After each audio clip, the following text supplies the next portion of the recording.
we are able to learn from each other and also share some of the best practices that we might be carrying out in our respective neighborhoods.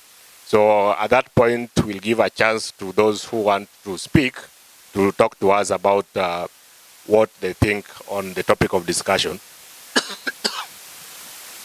At that point, then we'll have our closing remarks and way forward, and then we can continue networking as the meeting goes on. So that is how the program looks like. That is how the program is going to run.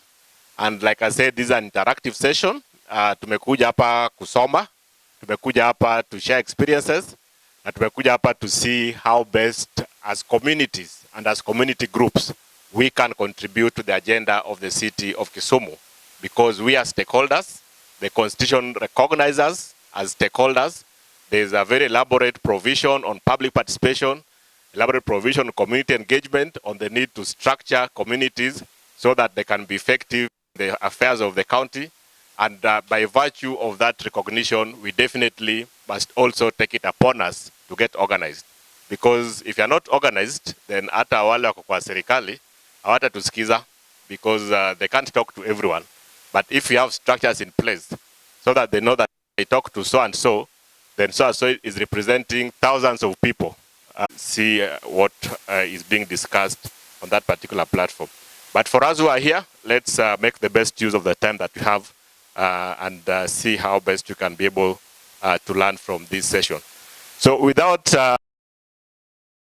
go straight away to inviting our partner, Mr. Robertson Kabucho, who is the head of programs at Kenya, Ethiopia, Hans Sidel Foundation. Like I mentioned, Hans Sidel Foundation has been our partners for many, many years. We've come here with them previously. We've gone with them to many other counties across Kenya.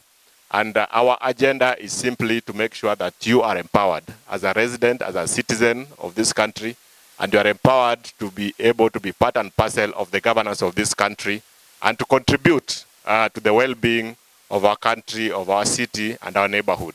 So we are happy with that partnership, and we look forward to continue working together with the HSF. So please join me in welcoming Robertson Kabucho to just make some brief remarks. Makofi tafadhali.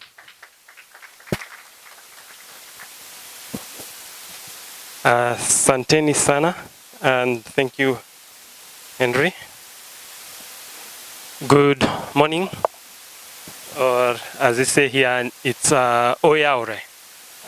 Yeah, thank you so much. My name is Robertson Kafusho. I am happy to be here in Kisumu.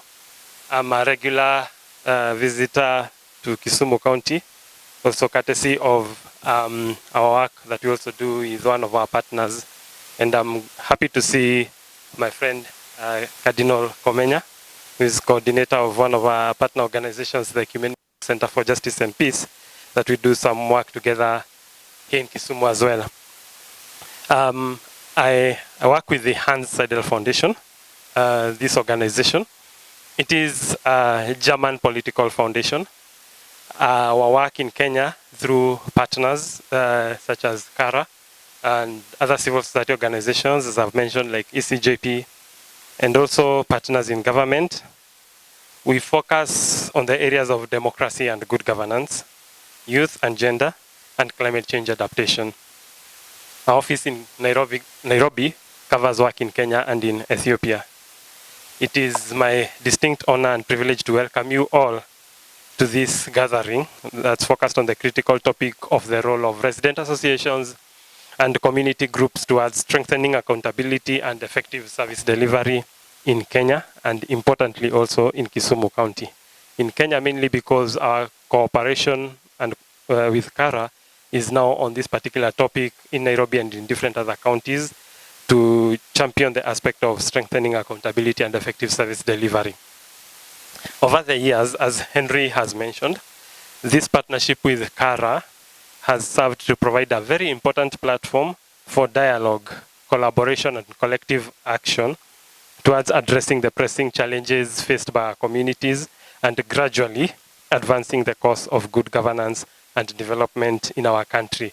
So we usually organize such platforms on a monthly basis in Nairobi and in different other counties to provide such engagement, conversations, and exploring way forward between community members, resident associations, and relevant government officials, county government officials, as well as experts on this particular issue.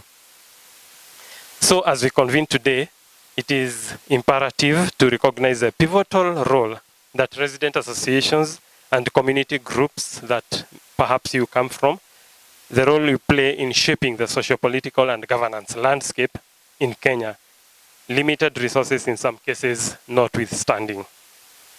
These organizations at the local level serve as the heartbeat of our communities, embodying the spirit of civic engagement, empowerment, and social responsibility.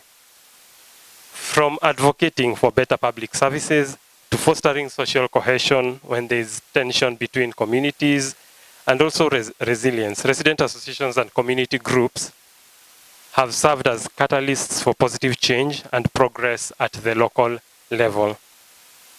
So at the heart of our discussions today lies the fundamental principle of accountability. Because in a democratic society, accountability forms the cornerstone of effective governance, ensuring that those in positions of authority remain accountable to the citizens they serve. And resident associations and community groups, through their active participation and oversight mechanisms that are innovative and are relevant to different contexts in urban areas, in rural areas, through their active participation and oversight mechanisms, serve as watchdogs, holding public officials accountable for their actions and decisions.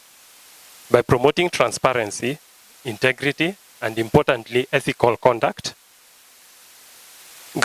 these organizations have contributed significantly or can contribute significantly to enhancing trust and confidence in public institutions, thereby fostering a culture of accountability that is important for sustainable development. Furthermore, the theme of effective service delivery also in today's topic, it underscores the need for the urgent need to address the persistent challenges faced by our communities in accessing essential services. Each of you probably has an example of an unsuitable experience that you have gone through while seeking services in healthcare, land, education, permits and licenses, water, and sanitation. Resident associations and community groups, therefore, would play a vital role in consolidating citizens' voices, bridging the gap between citizens and service providers in national and county governments, and ensuring that the needs and priorities of community are adequately addressed. For example, this platform provides that your voices can be consolidated and addressed by the relevant officials. Through innovative initiatives, grassroots mobilizations, and partnerships with relevant stakeholders at that local level, these organizations have the power to transform the delivery of public services, making them more responsive, equitable, and efficient. So as we embark on our deliberations today, let us reaffirm our commitment to harnessing the collective potential of resident associations and community groups in driving positive change and promoting the well-being of Kisumu County residents. Because that's possible, we just need to get energized towards that. And by working together in solidarity and collaboration, we can overcome the challenges that lie ahead and build a more prosperous, inclusive, and resilient society for even generations to come. Because, you know, with our age that miaka inaendelea, but we have younger children in school, in kindergarten, primary school, so we need to make our counties, we need to make our communities, we need to make service delivery work even for them. And therefore, I wish you all fruitful discussions and meaningful engagements throughout this forum. Together, let us chart a path towards a future where accountability is upheld and effective service delivery is guaranteed for every member of our community. Thank you very much.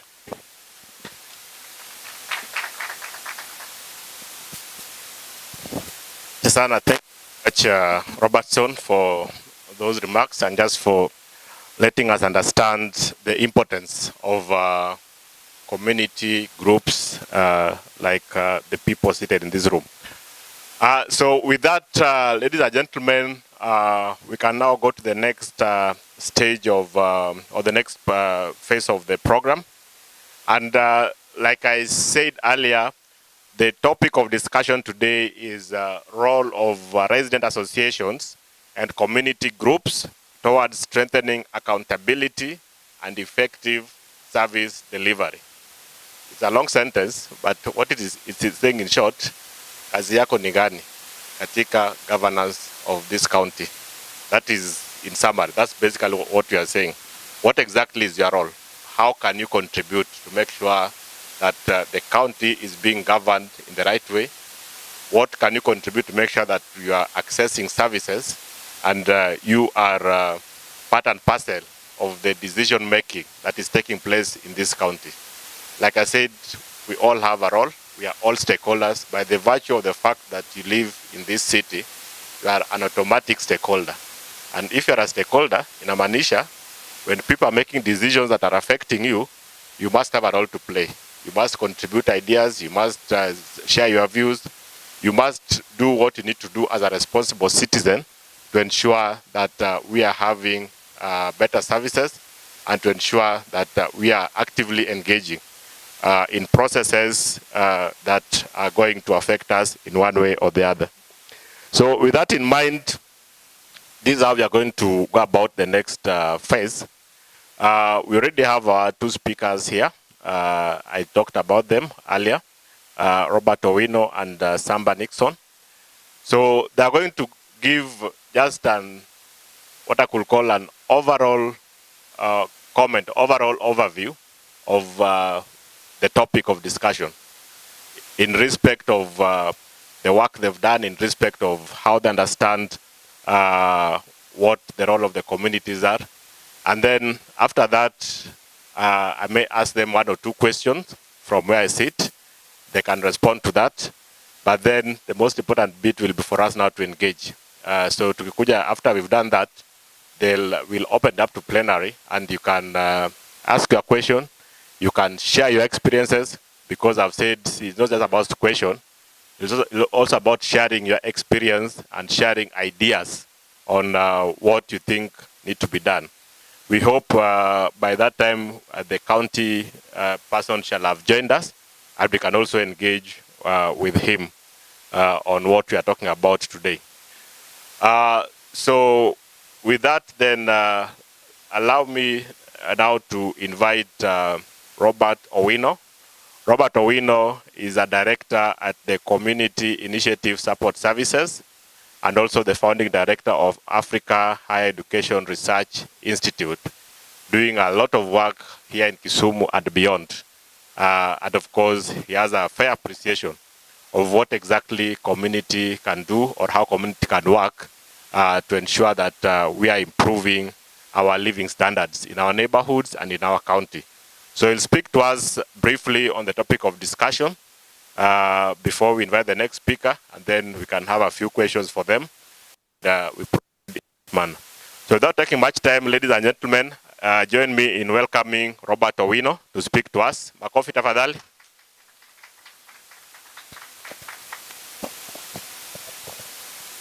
Thank you, Henry. Maybe I'll ask two questions for guidance. Can I move around, media? Can I move around? Thank you. I'm not as formal as Robertson, and you'll allow me to move around. The second thing I needed to ask Henry is, you're not paying anyone to be here. So everybody is here out of their own volition. Tuko pamoja, mtu hajalipwa, uko hapa kwa hiari yako, si ndio? My name is Robert Owino. I'm a director at African Higher Education Research Institute. That's the full meaning for AHERI. I know here we have AHERI, I love you. But under this circumstance, it is African Higher Education Research Institute. The mission of AHERI is ideas to action. And I think that is trying to simplify the theme of this meeting. That long sentence that Henry has talked about is basically ideas to action. Whoever we are, wherever we are. African Higher Education Research Institute was founded in 2010. Back then, we looked at the gaps we had. That after 60 years of independence, we are still struggling with the same challenges of health, illiteracy, and what else? Poverty. And we're having those problems up to now, after 60 years. So we are asking ourselves, what can we do from where we are? We are grateful for Hans Seidel Foundation. We are grateful for all the other development organizations. But what can we do for ourselves as residents of Kisumu, as Africans? And that's why I was asking if anybody is being paid. If you are here for yourself, then you already have an idea and you are committed to making a change. We have conferences and workshops, colloquia, bringing together members of the academia, members from the ministry, government ministries, departments and agencies, and also industry. We have worked with Mr. Gina also in empowering members of the Kenya National Chamber of Commerce in how to utilize digitalization in this era.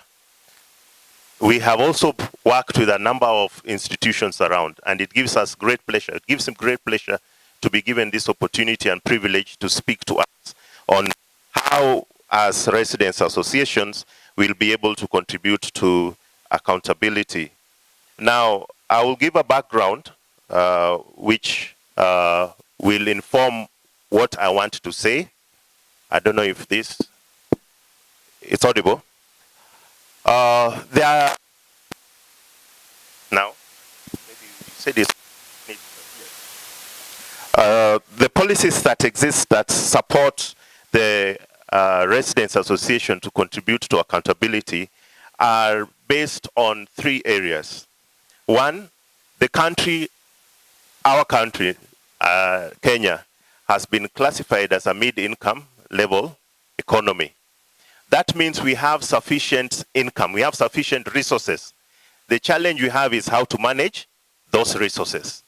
And funding for some of those projects that have been funded before are not there.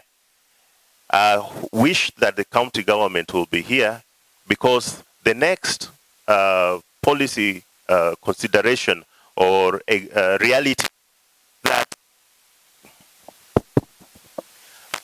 no funding. Hello? Hello? Is this better? There's no funding to go around. And the reality is, as much as we are demanding so much from the national government, we have demands of the county government. The reality is that there's no money. Looking around, there are few people I'm seeing here who will remember in Kisumu, they used to provide dustbins. How many people remember that the county government used to provide dustbins? They used to provide and come and pick them. Do they provide now? Do they pick them? They used to come around and spray mosquitoes, bushes. How many remember that? Do they do that now? For those who don't remember, can you imagine that? Then, under health, I used to just, from class 5, I will be told, you are sick, walk to the hospital. When you get to, there was municipal hospital, there was Moscow. As soon as you get in, there will be somebody to treat you. But now, even as an adult, you'd go there and stay for long and you not get medicine. There was infrastructure. Roads used to be made. In fact, potholes, we thought potholes were invented because we never knew what potholes were. We started reading about potholes, but nowadays potholes are the order of the day. Most of this new generation, they think potholes. We didn't know what potholes are. We were learning potholes in secondary school, and then we were saying, how do potholes happen? But nowadays, you make a road, and after 1 year, that is early even, sometimes months, then there is potholes. We had education. And education was, there was no academy. This academy, how many people? Even people going to ECD, nursery nowadays, they say they are going to academy. But then municipals or local schools used to be very well funded. We could attend any school and you'll be able to. There's the issue of security. Our children could walk to school without thinking. You'll stay at home. Once the child goes, you expect the child to come back. But now you have to follow through. If you don't have a boda, whom you know, it is you who takes the child to school. All these things are what we want to change. And the question is, what are you doing about it? This is a forum that we can have this conversation and ask ourselves, where are we going to, where are we, and what can be done? As I said, the reality is that the government does not have money. KARA, the Kenya Association of Residents Association, is far much ahead. Because we can't keep on asking and waiting for the government. It is in our interest to come together and see how we can work. Clearly, we have an opportunity. With the 2010 Constitution, we have devolution. That Constitution gives us the right to come together and determine on ourselves, this is what we want. This is what we want to do. There are associations or there are institutions that can still work with us to enable that to happen. Now Aheri is here.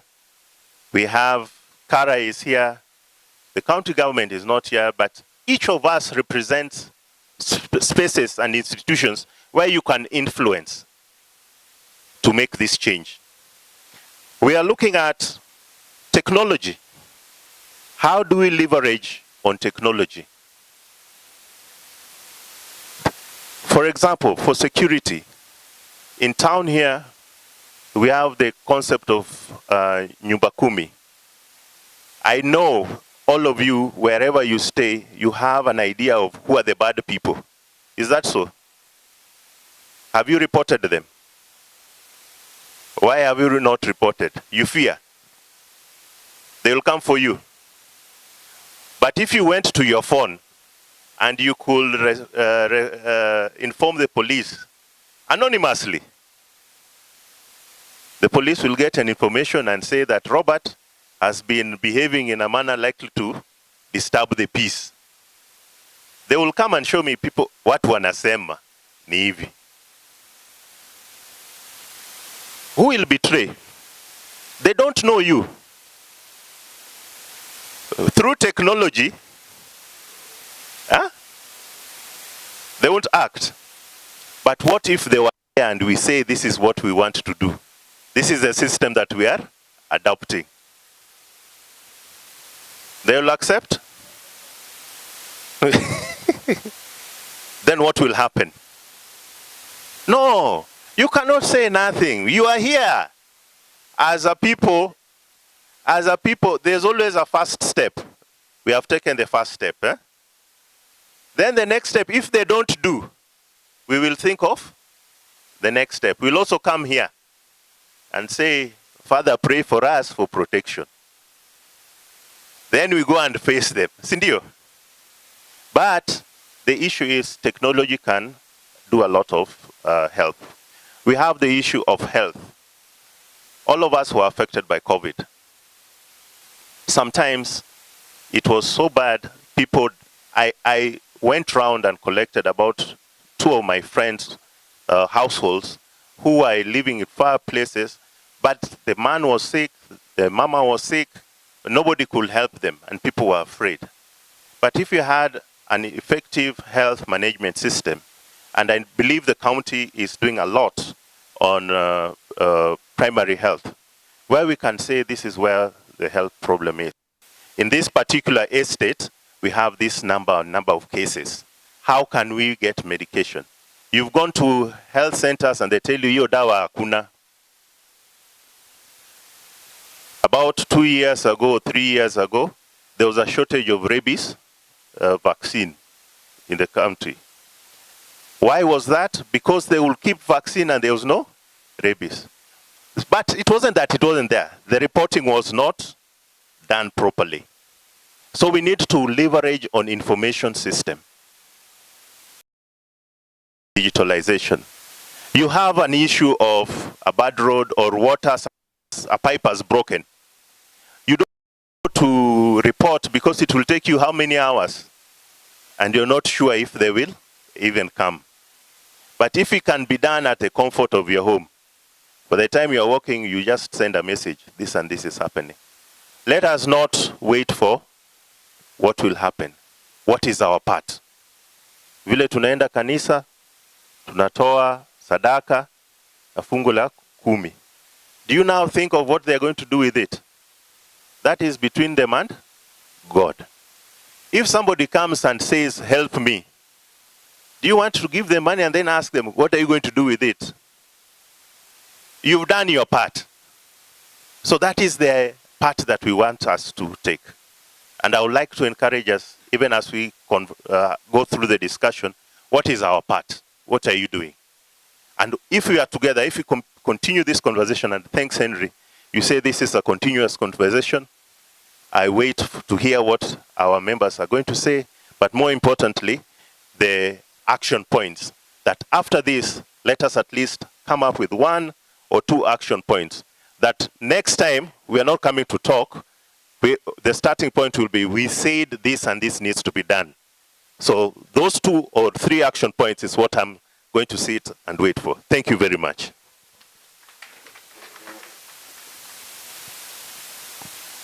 Asante sana, Robert, for starting us off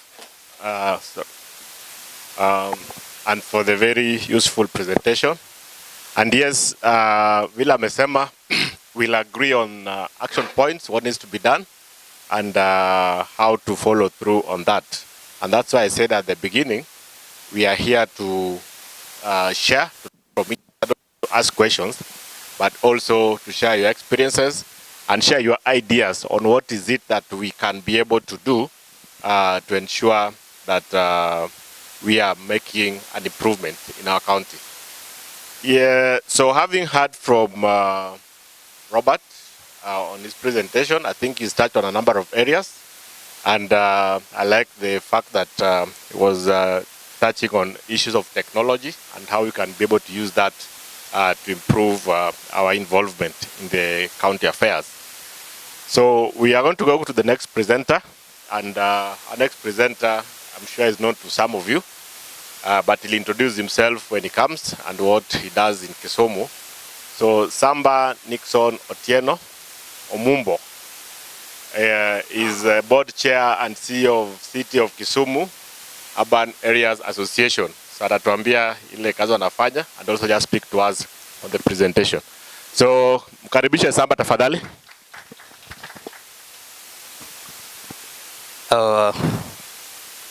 To our guests and Kara and my colleague from the Hans Sidel, and ladies and gentlemen, good morning. Morning, Uru again. Yes, I am delighted that you heeded to our call and you are here joining us for this very important conversation. And we say that this is a new Kisumu, and by the presence and the response of all of us, it means there is some urge to transform this city from its citizens. Now, my name is Samba Nixon Otieno. I'm a resident of Kajulu Ward, somewhere called Watorego. And I'm the immediate former CEO of the Kisumu CBD Association, which was founded in 2001 to oversee issues of the CBD. But when the new act came into force and when devolution came into force, the government in its own wisdom came up with a law called the Urban Areas and Cities Act, number 3 of 2011, which now created the city of Kisumu. How many of us know how the city of Kisumu, how old it is? How old is the city of Kisumu? Now, if you go to the history, we believe that we are believing that the city may have started around 1898 when the white man came here with his train, okay? And to mark the beginning of the official life of Kisumu, this exercise was done in 1901, somewhere in December 14th. So we believe that the city started its journey around then. But when did it become a city? That is when it started as a town. Then it became a municipality in 1940. It's one of the greatest cities because it produced the first female mayor in the whole of Africa. So are we not happy about our city? So the city became a municipality in the 60s, and sometime in 1996, His Excellency, the retired, the late President Moi, made a proclamation that it is going to be a city. But he died and left office without giving us a charter. So technically, we were not a city by that time. So we are one of the youngest cities because we just became a city in 2013 by Section 60 of the Urban Areas and Cities Act, and I'll give you an assignment so that you go and familiarize yourself with that act. So today in Kenya, as we speak, we only have 2 cities, and that is Kisumu City and Mombasa City, that were created by Section 60 of the Urban Areas and Cities Act. Nakuru was just elevated to a city status the other day, but they are yet to be gazetted officially. So as we speak, we only have Kisumu City and Mombasa City. Nairobi is a city county. It means it is a county and a city at the same time. So we are blessed that within Kisumu, we have the Kisumu City and we have the Kisumu County created by that law. And for the first time in the history of cities, this act has recognized residents of a city. And the law went ahead and said that these people must not only be seen, but must be heard. So if you look, if you interact with Section 22 of that act, it creates what we call the city. Number one, the business community are represented. Number two, the faith-based organizations are represented. And this is a law. Neighborhood associations are required to sit in that forum. So we are saying that for you to sit in that forum, the regulations that were released by the Cabinet Secretary of Urban Development in Nairobi requires that for you to sit in that forum, you need to belong to a neighborhood association.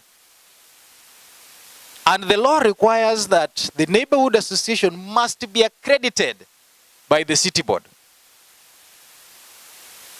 And for you to be accredited by the city board, you must have been in existence for at least 2 years. Do we have any registered neighborhood associations in the city of Kisumu? Registered. Very nice. You have existed for more than 2 years. Very nice. So those are some of the neighborhood associations that we are currently going to push the city board to accredit you, so that anytime a decision needs to be made in that neighborhood, they have to consult you. The law has created space for you. and given you powers to make decisions on some of the issues that affect that particular neighborhood. Now, it goes ahead that requires that for us to have neighborhood association, because each and every neighborhood has a different particular need. So we are required to zone the neighborhoods. You will realize that the zoning of the neighborhoods we will probably use the roads. Tukisema hii like Nyalenda might have as many neighborhood associations as possible. Then we will need to cluster them. Like now we bring all the neighborhood associations in Nyalenda and put them under one cluster. Once they are in clustered, then we can now accredit them at the city status. Now, it is only through these formal institutions that the law now recognizes you as a resident to engage with the city. I know things have not been happening nicely. Of late, you've seen a lot of bulldozers. They just wake up in the morning and bring down a neighborhood. And when you make noise, and I know Mr. Udiogada is here, he makes noise and some elements in government singles him out and wants to deal with him squarely. But now that is now where we are saying, Mr. Robert highlighted some of the problems that we are facing as a city. But then the question is, who do you think will change Kisumu City? It is us, isn't it? We are here, seated here, and there are some people who are seated in City Hall. Are they better than us? They are not. But it's just that we've delegated some authority and powers to them so that they can take care of our city. But then now, we must come out very strongly as a people and ask ourselves, what is my role within this city? And now that the law has created a position for you, that you, in your neighborhood, have an association, so that whenever you are going to speak to the governor, you don't speak as yourself, SEO, so and so from Nyalenda. But you go there and say that we, the residents of Nyalenda, through our association, we want ABCD done. Yes. So when we go to legal institutions, and then the government of the day has become very kind, that now registering an association, you don't need to go to Nairobi. You just sit on your computer, go to eCitizen, bring the officials, and then at least you need to have at least 10 members to register the association. And it's only 5,000 shillings to register an association. I think the guys who registered Kitambo waliona ugumu kidogo because you had to do it in Nairobi, which was very expensive. Now the government has become very lenient, that you can just sit on your computer, register your association, pay 5,000 through M-Pesa, and your certificate will be sent to that email. You don't need to go to Nairobi. So then that now brings us to the question that what are we going to do after this? And what is going to be a contribution? My former speaker was able to highlight some of the problems we are facing as residents of Kisumu City. The people who steal from us, do they come from Kakamega? They come from Kisumu. They are our neighbors, they are our sons, they are our fathers, and we must now play a role. And it is through these resident associations that we are now transitioning from tunataka kuacha ile engagements ya vita, where whenever we see a government officer, we want to tell him bad things, to now bringing that responsibility back to us and telling the government that this is what we are willing to do as a people.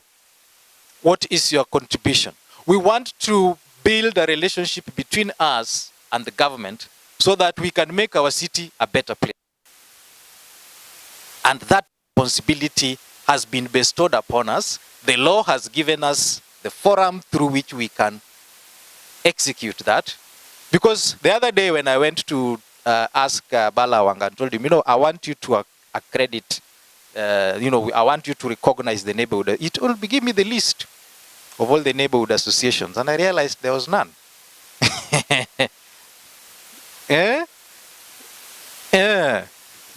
Yeah, I was told there was one in Obunga.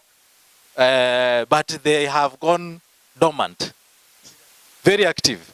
So out of the entire Kisumu city, there is also a resident association, a neighborhood, registered. I will need to talk to you after this.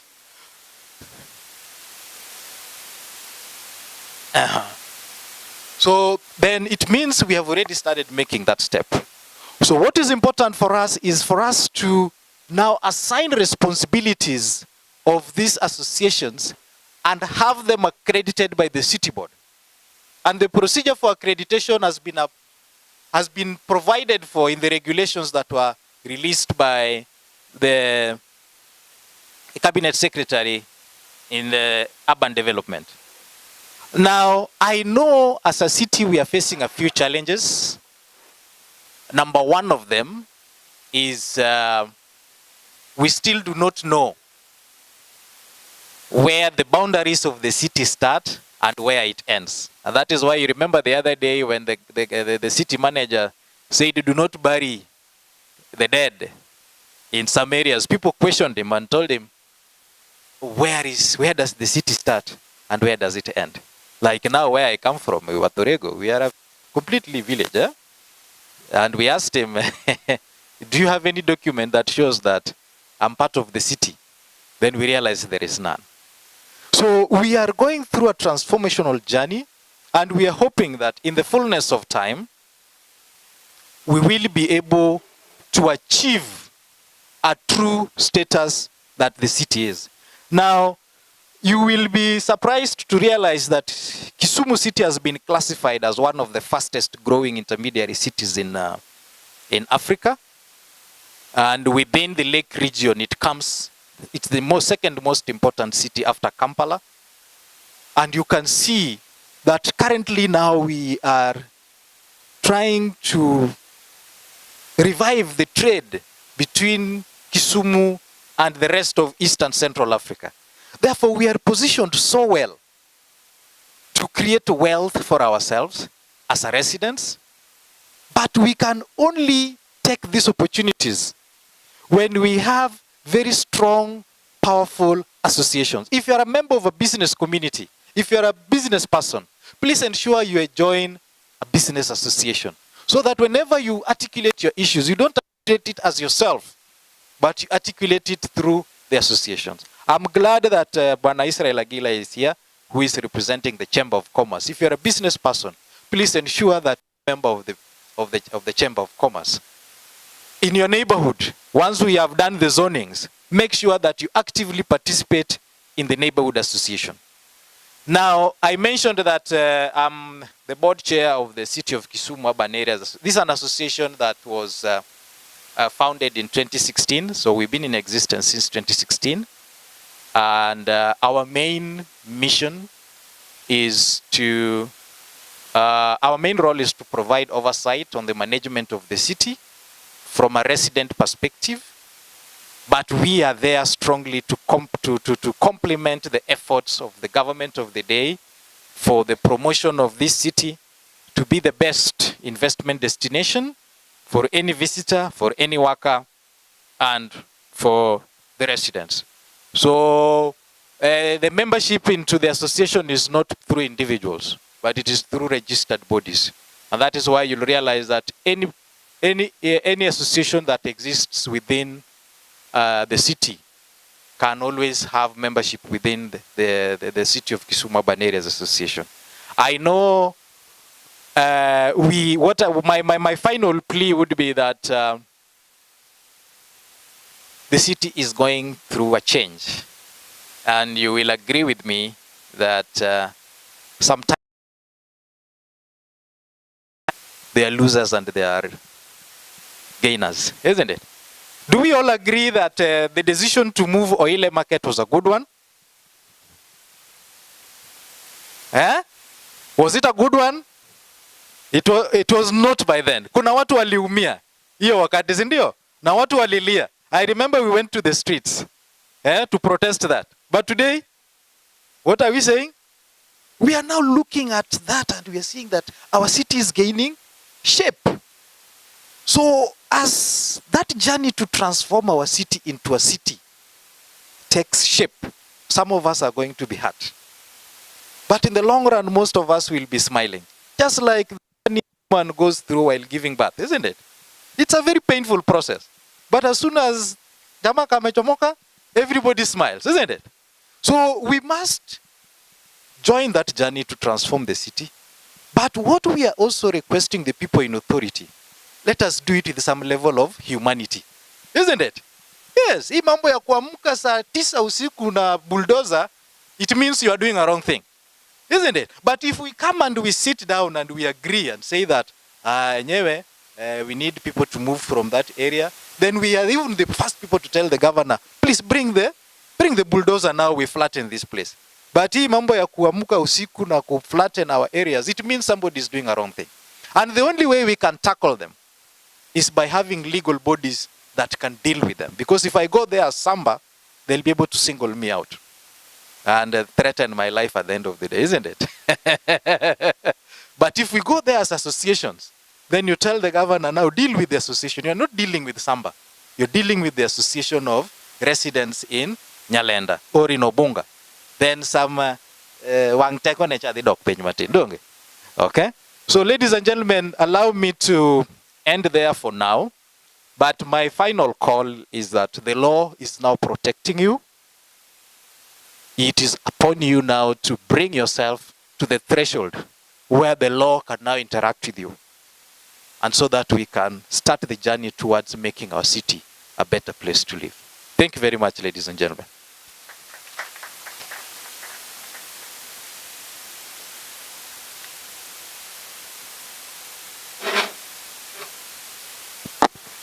Asante sana, makofi tena kwa Bwana Samba. Thank you so much, Bwana Samba, for that. And I think he's really brought out the fact that these things we are doing are not being done in the space. They're not being done out of the blues. They're actually anchored in law. And there's a law that recognizes very explicitly neighborhood association, their role, and how they can be able to work with the government to ensure that we are improving service delivery. So I've also had him asking if there are registered neighborhood associations here, and yes, there are several. So that conversation that you are having with the city manager, I think we can pick it up so that we can be able to see how we can further it and for the benefit of resident associations. So far so good, sindio? Tunaelimika? Are we learning something? You're learning something? Very good. So like I said earlier, we had invited the county government of Kisumu to join us in this conversation because we know that they are the executors. That kuweza kuwa na very good ideas, very nice things to say, but it comes to a point where we need them to come in and implement, sindio? Because we don't have the mandate to implement, we don't have the resources to implement, lakini hao wako nayo. They have given the powers by the law to implement. They have the resources to implement some of these good ideas. So as we talk, we also need to have a conversation with them. And I like what Samba has just said, that gone are the days when we could be in a room like this, and then it becomes us versus them. Sindio? It's no longer that way, because the Constitution provides a mechanism and platform of conversation. So we need to talk as stakeholders of this city. The county government is a stakeholder. The residents are stakeholders. So for us to move forward, we must have a conversation and say, this we want, this we don't want, do it this way, do it that way. And at the end of the day, everybody is happy because we feel part and parcel of the city and of the governance of this city. And that's why in Kara meetings, we always want the government to be in those meetings so that they can hear what people are saying. They can also tell us what they're doing and what they think. And at the end of the day, we can come to a conclusion or can come to a consensus that this is the direction we want to take. And this is how best we can be able to address some of these challenges that we have. So we are happy that we have a representative from the county government sent by the governor. We had made an invitation through the governor's office. And so if you see him here, just know he's here on behalf of the governor. And he's been sent to represent the county government in this particular meeting. So Mr. Wilson Nindo has joined us. He is the Director of Public Affairs at the county government, and certainly I will say the right person, because here we are talking about how the public, and that is us, can work with the county government on various issues and various areas. So Nindo will come and speak to us briefly about the topic of discussion. If there are things that the county government is already doing around these issues, feel free to let us know. But most importantly, just to talk about how best can we strengthen collaboration between the county government and the residents of this city, either through resident associations, community-based organizations, business associations. So long as people are organized in whichever form and whichever format, I think it is important that we agree on how we want to work so that we can be able to improve our city. So ladies and gentlemen, join me in welcoming Mr. Nindo to come and speak to us. Makofi tafadhali. Kisumu, habari yenu? Muko salama? Asanteni sana for taking your time to be in this kind of discussion. First of all, my name is Wilson, as has been said, Wilson Nindo. I work in the county government as the Director of Public Affairs.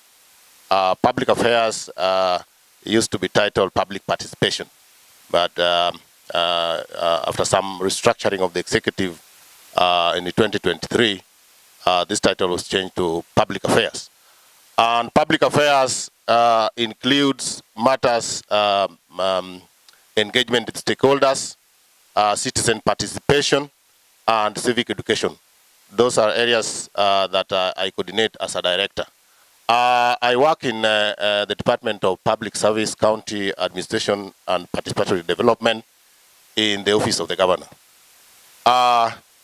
I'm very sorry I'm here to represent the county, but because the governor himself wouldn't have been here as he would have wanted, because there was another planned activity. There is a public function opening of a health facility that has been done by the county government and Safaricom Foundation in Seme Mother and Child Hospital. So a number of our functionaries are in that function this morning, and that's why it was considered that I be here. I'm not irrelevant here as I join you, because I can see faces here from the chambers. I can see a lot of faces that I interact with, because the area of public affairs makes a person in charge be very much in touch with the faces. So first of all, I want to appreciate the organizers of this meeting, the CARA, led by Henry here, and I know we have our the executive of other representative of other organizations, and all of us in the house. Mine would not be so much, but I want to appreciate that this kind of engagement is very key. In my directorate, and that is in the office of the governor, public engagement is given a lot more emphasis moving forward, because we believe that people that know what the government is engaging or is doing are people that are easy to govern. If you don't know what the government is doing, then you are more likely to antagonize the government. Not because you are antagonistic, but just because you don't know. We have, even though we have the public, as you know, is very diverse. And there are several interests that come into play when we are talking about matters engagement in matters governance. I say so because if you talk about, for example, a city like Kisumu, it is diverse, first of all, in terms of the people who live here. First of all, in terms of ethnicity. Second, in terms of livelihoods. There are people who are doing business. And in business, there are several types of business. There are people who are working. There are diaspora people who are working here and have made this place their home, but they have another home somewhere. So generally, in this diversity, it is very challenging that if there is no this kind of engagement, then we as government may not find it very easy to govern. Having said that, I know there are a number of us, and so many of us, who would want to appreciate what the county government is doing. For purposes of information, Henry, I don't know the people represented in this room are from which jurisdiction? Are they the city or we are from the entire county of Kisumu? Across the county. And here we're talking about resident associations. The county government have a structure of administration, which is running from the office of the governor. And in the public service, we have the county, sub-county administration. Sub-county administration, we have 8. We have Moroni, we have Nyakach, Nyando, the new sub-county of Kadibo. We have Kisumu Central, we have Kisumu East, Kisumu West, and Seme. Those are 8 as we're speaking. In each of these sub-counties, we have a total of 35 wards. Some counties like Seme have only 4 wards. Sub-counties like Seme have 4 wards. If you go to Kisumu Central, we have 6. And others have 5 like Moroni, Nyakach, Kisumu West, and Kisumu East. So within each particular ward in that structure, we have what we call the village units. The village units was created by the Act of the County Assembly of Kisumu in 2019, and each particular ward has a unit called the village. It does not really represent any geographical area in terms of acreage, but it goes by each ward 2 village units. So you'll find that in some wards that are too huge, you find also very 2 huge village units. And in that case, even if the government, because that's the last kind of unit that we're creating, already we have the village administration at the village unit level led by a village administrator, but we are also activating the village councils. I know quite a number of you perhaps might have been appointed at some point as village council members, but that has not been activated, 1, because of financial constraints, and 2, because there was a review also in terms of what the county assembly was viewing that village administration and the councils. So we are, before the end of this financial year, going to activate again the village councils, where we are going to have 5 members for the village council in each of the village units, chaired by the village administrator.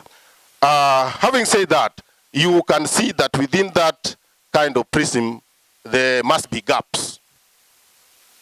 And this is where I always say that government can only go a certain length or certain heights when it comes to serving the people.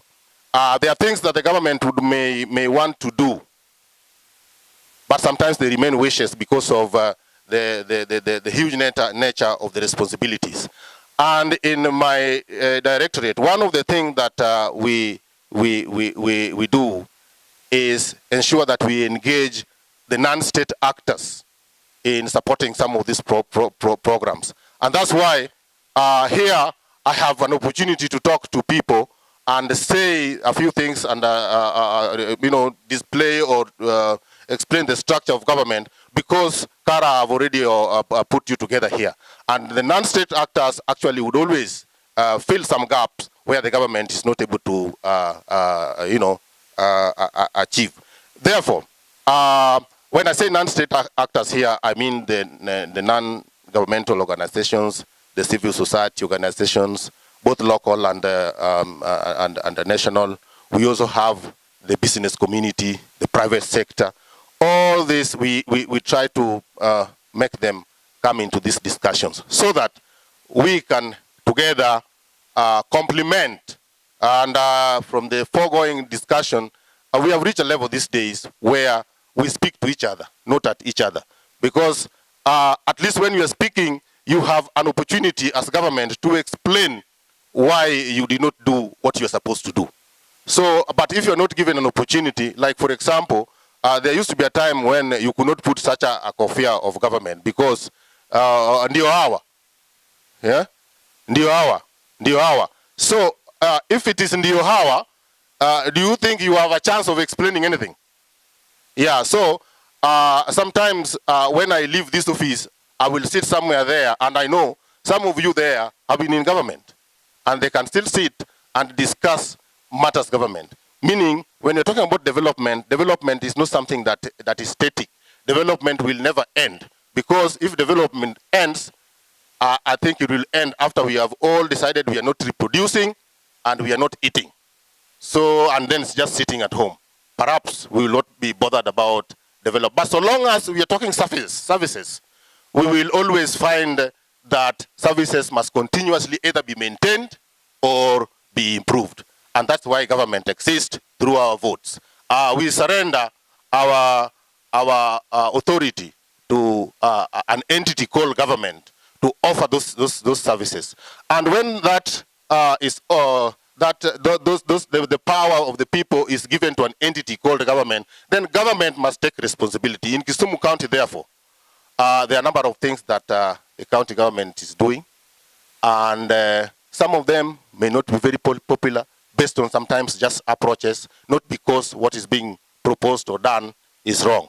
But again, when you talk about the public, if you look at the side of the public is also very, I can say, very complex entity. Because within or among us, there are people who are supporting or want to complement the government, but there are some people who are not honest. They will go behind the curtains and say, no, ile kitu vile tulisema pale, hapana, watu wanatuchezea. And then they go organizing again behind the scenes. And if you have a public participation that makes some resolution that now we will be moving from this point and going to that point. Maybe traders, let me take for example. I'm not saying that all the things that Abalawanga approaches have been good, but perhaps some of the things that have been done, even in the city, for example, you're asking about Oile Park. Some years later, you realize that this thing was good. Some years later, we start saying we are in Europe. But when you starting to do this, you are dealing with interests that are not homogeneous, interests that are not the same. And for example, you go to the street and you expect that people will relocate. And these people who are relocating, some of them have rented those spaces. And they're paying rent to somebody who is not the entity that you gave the votes. You see that? And when you meet as traders, you say, oh yes, it is a good idea. Let's move to that place, move us there, allocate us, and then we will go. But there's some people here who do not want that relocation because immediately you relocate, you interfere with their livelihood. You interfere with what they get on a daily basis. And they have powers and money to be able to do some politics, which is negative energy. So let's know that that also exists. Coming to the functions and responsibility or the duties of residents association, just as I've said that we have gaps. And if we have very strong resident association, a resident is somebody who is occupying some space, a geographical space where they call home, even if it is for the time being. Where you are calling home, you know so much around that area. Perhaps somebody who is speaking like me, sitting in the office and maybe coming to the public once in a while or always, may not really, when I come to the public, also get to know so much the nitty-gritties and the details of what you can know. So this is why such entities like the Residents Association can become very powerful tools in engaging our citizens in terms of education, supporting government initiatives, taking government to account, and of course, mobilizing residents to participate in government programs. For example, we have what we call the public expenditure management cycle, which goes on forever. Every other time there is something that is happening in the management of public resources and matters development. So if the Residents Association would be able to, perhaps, for example, know that in the month of July, August, that is the month that we are making proposals to the county government. If Residents Association know that, then they will be able to organize their members, they will organize the estates, and some of the things, of the issues that need to be captured as proposals for development or for matters maintenance will be captured, and they will present this, not necessarily that you must go to a public participation, but as sometimes memorandum, petitions, and such. And if you have this association, it is more likely that within the members of the association, you'll find some people who we can call elite, some people who at least went some miles in books, and they can write. So when you come together, you also bring together different expertise, you also bring together those all diversities. And it is not only that those who went to school are the people who can make things move. There are some that are just good at talking to people. So I may have talked here, and I will talk so much. I know my brother Cardinal Komenya know I can talk and talk and talk, because I do this work of engaging the public. I may have gone out of what the governor would have said, I don't know, but I think resident associations are very key. And this kind of organizations that we are doing, led by the civil society organizations, are very key to our heart. What I would just appeal is that when you are planning, plan with us. So you give us some, we know that you are having this program running, so that we are not just people who come to open meetings and close, and then you clap for us, but then you go on your own. Then next time we fail, we don't know that it is the same thing that we had started. Thank you very much, and may God bless you as you stay in this meeting.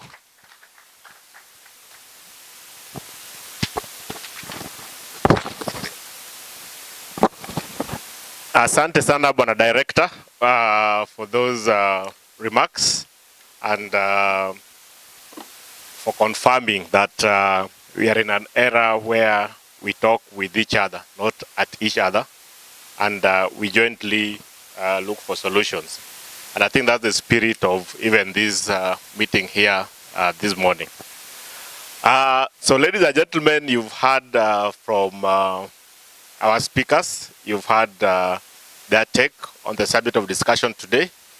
Of course, I'd say that I'll ask them some questions, but let me leave that to you, because I know you have a lot to say.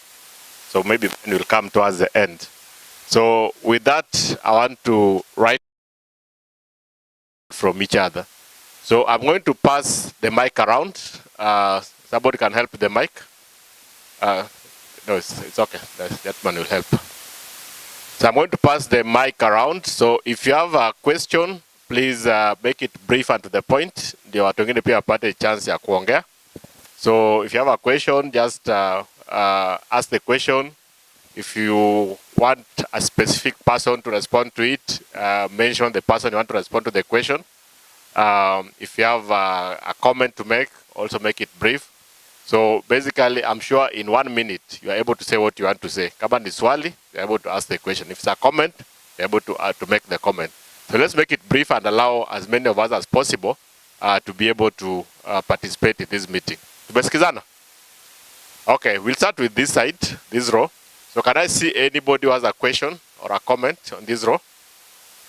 I've seen about 6 hands. So let's start from here at the front. Let me take it straight on. Good morning, ladies and gentlemen.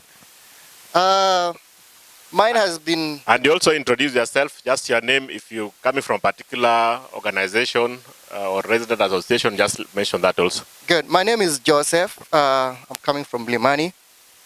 The question that was asked by Mr. Samba has really startled me. Who will make change in Kisumu? And everybody responded, we. This question has been asked for several years, and this answer has always been the same. I don't know if we are moving or if we are progressing, but you probably be able to answer that. I just came back home after 15 years, about 6 months ago, and I see the same similar phases, same arguments, same conversations. Now, the point of action. What I really care about, I'm a PhD student, but also a doctor. I reached out to your office with Mr. Ogeno a couple of months ago when I was coming back home. I wanted to intern with you. So, the conversion. How do we convert all these perfect theories, perfect policies, into real action, into service, into something that we can hold on? Because, or else it's going to be like this, our kids will come and go and we still be doing this.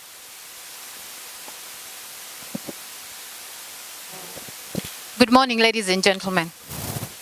My beautiful name is Linda Ogweno.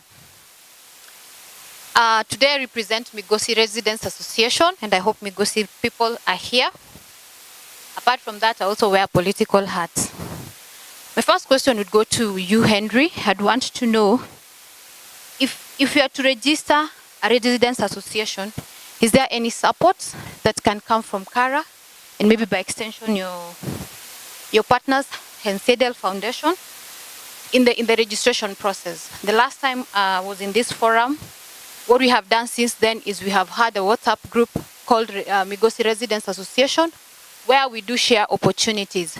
So I think I would want to know, we'd want to now have it formally registered. So is there any support that comes to that? I'm going to tie that to my next question, which I'm going to address to William, Director Public Participation. I'd like to bring to your attention that if you can kindly adopt technology in disseminating information. What happens during public participation, at times you find some people are not able to attend because of life responsibilities. So if you're able to share that document early enough, then people who are not able to attend the function physically can still make their contribution. What happens currently is you share the document with the ward administrators or village admins, then they hoard, they keep that document to themselves. Then the day of public participation, they go print it, then they give it to you. And in two hours, you're expected to read a fat document and understand it and make a healthy contribution. It becomes a bit challenging. And I brought up this, and I was told that you fear that we will edit it. When you give us information prior, we will tamper with it. You know, with the current technology, we can play with it, and therefore it does not end up being like that. But I think that's a challenge that can be overcome. And so if you can share with us that document in good time so that we're able to look at it. And if I'm not able to attend public participation, but I'm able to give my opinions, it will also give us an easy time in having a record.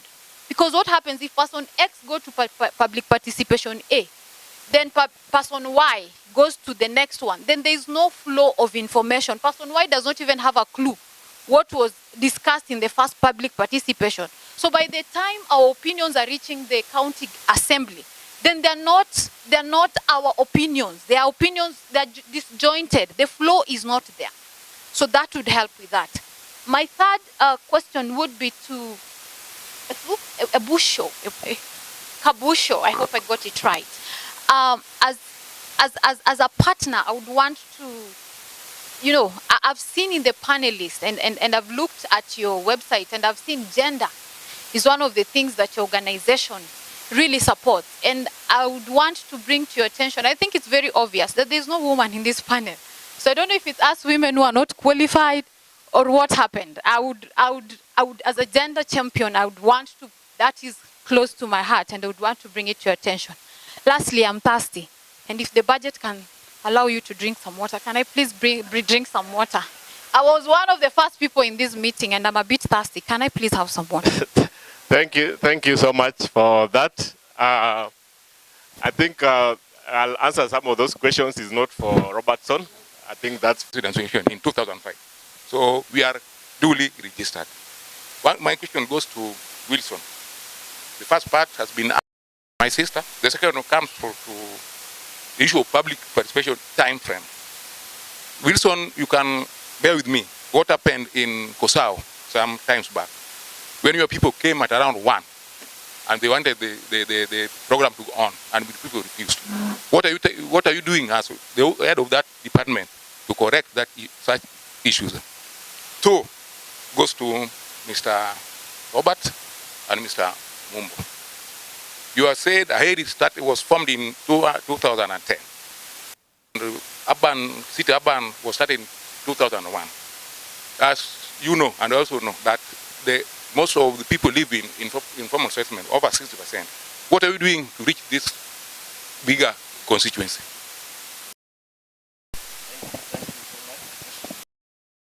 Politics. We have one who was money, and he was not getting a chance to be in politics. Maybe alinyang'anywa. And we have one also who is working, maybe MP or MCA in underdevelopment. So these 2 people are the hindrance maybe to the development in the community. I had a good example. There's something was happening as a PMC, and because we want a change where a public officer was trying to talk about is that the political rewardees, yani this MP is coming with money or this MC is coming with money to manipulate the community so that you may not do the right thing at the right time. For example, I was in the hospital management team whereby we wanted to fence the hospital through the county government. This is whereby, and I had a map of the hospital, and when I told the contractor to do the right thing, use the map, but because who am I in the community, I have no money, through the politics, they akachangwa, because the PMC must be organized and must be trained by the political affair man, he wants his people to be in that place so that they may do his own work. Like you have said nicely, somebody coming from behind and inciting other people so that they may do not do the right thing in the community. So at an agent of change, I want to change this thing to do the right thing.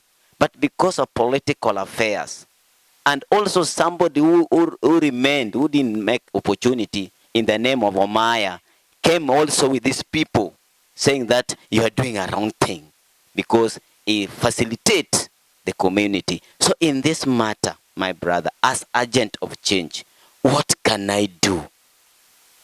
Because I don't have money to give people, I only do have all the right. So as association, when we come back, when we come to champion for this, then you find people coming at night to rob you and to beat you. So you are under attack. This is the fear we have.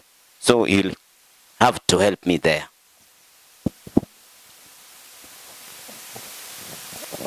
Asanteni sana. Habari zenu nyote. Mimi swali langu linakuja nitauliza maswali mawili. Jina naitwa Safia Shaban kutoka Kaloleni. Swali langu litaenda kwa Mr. Samba na director. Niwaulize tu watufafanulie kama sisi watu wa Kaloleni. 2010 tulijirejista kama Kaloleni Association Neighborhood. Lakini paka saa hizi hatuoni faida yoyote. Alafu nikienda kwa director, kwetu pale Kaloleni kuna social hall ilianza kujengwa na kwa saa hizi tunaona imesimama tu. Sasa hata tunajiuliza itakuwa namna gani? Sasa tulikuwa tunataka Mwenyezi Mungu akisaidia tupate majibu, alafu kama hata anaweza kutupatia namba yake tuende atueleze mengi, kwa sababu saa hizi tumepewa muda mchache. Alafu ya tatu ni mambo yetu ya title deed ya Kaloleni ilisimama tu, hatujui imefikia wapi. Asanteni sana. Nimefurahia sana wenye wameorganize hii mkutano.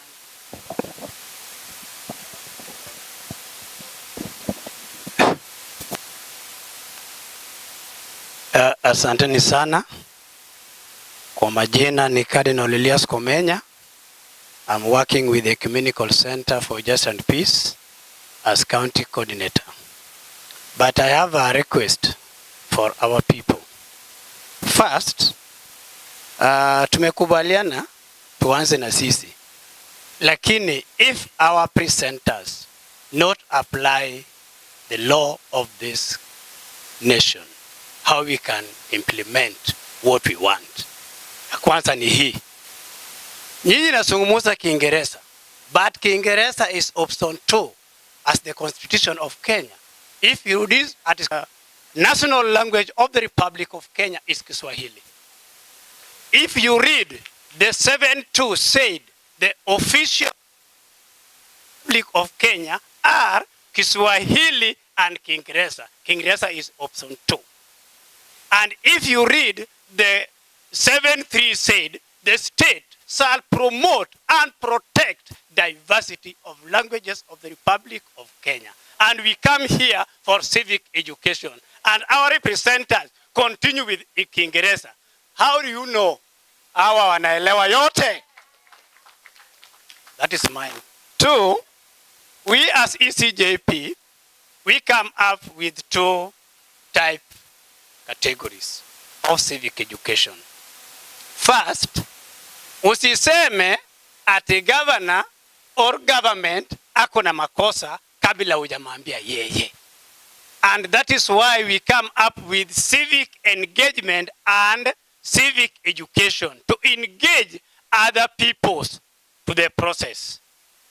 The second, our project we call linkage. We link the people with the both national and county government and commission. Wakuje kwa wananchi waelezea kuna gubaga, waulize maswali wajue, badala ya kusema I want to teach you alafu kufanya. Hii haiwezekani. And lastly, as civic engagement and civic education, we apply Article 38 of the Constitution of Kenya. How do you apply your rights? Kama kuna makosa fulani, nyinyi wanakaa chini, wana write the petition or memorandum and submit to the relevant office. Hiyo tuko na matunda mingi. Kuna wakati barabara atengeneshwe, vile ndugu yangu alikuwa nasema. Lakini badala ya kutengeneza kwa ward A, amechukua akapeleka kwa ward yake kwa sababu yeye yuko na mamlaka. People write that petition to the governor office. And governor came out and akauliza the CEC for load. Mishoe, the contractor, akahamishwe pale, akakuja hapa, lakini governor alimwambia yeye nini?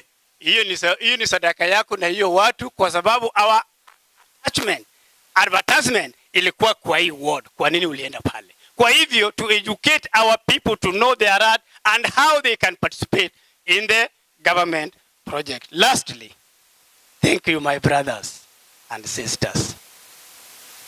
Nimefurahi na Kara. You cannot walk alone. Walk with your partners. Kama Kara iko hapa, like ECJP and others, can we involve other women group and others to work with us? Because those small organizations or small group know well grassroots than us. Kwa sababu mimi nitakuja kutoka Vihiga, that's an example.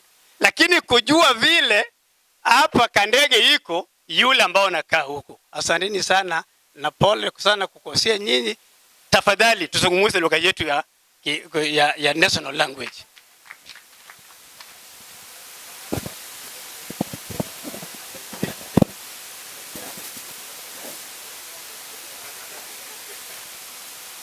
Kwa majina anaitwa Charles Ada.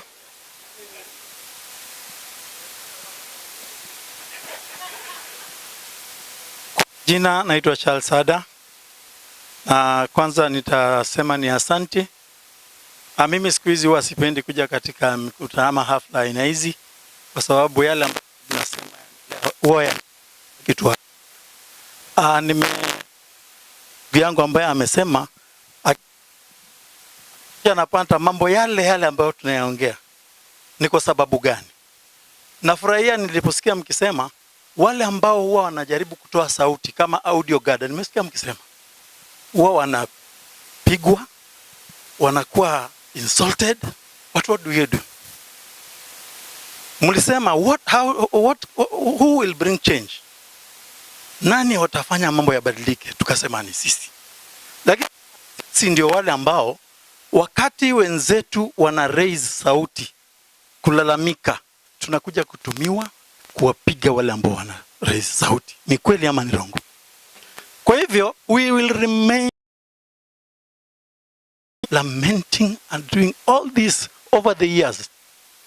Kwa sababu gani nilisema mimi huwa naogopa kuja katika hafla kama hizi? Unapata kwamba sana hizi organizations zinakuwa ni kama projects. So you get money, you come, share, get our ideas, what, throw them there.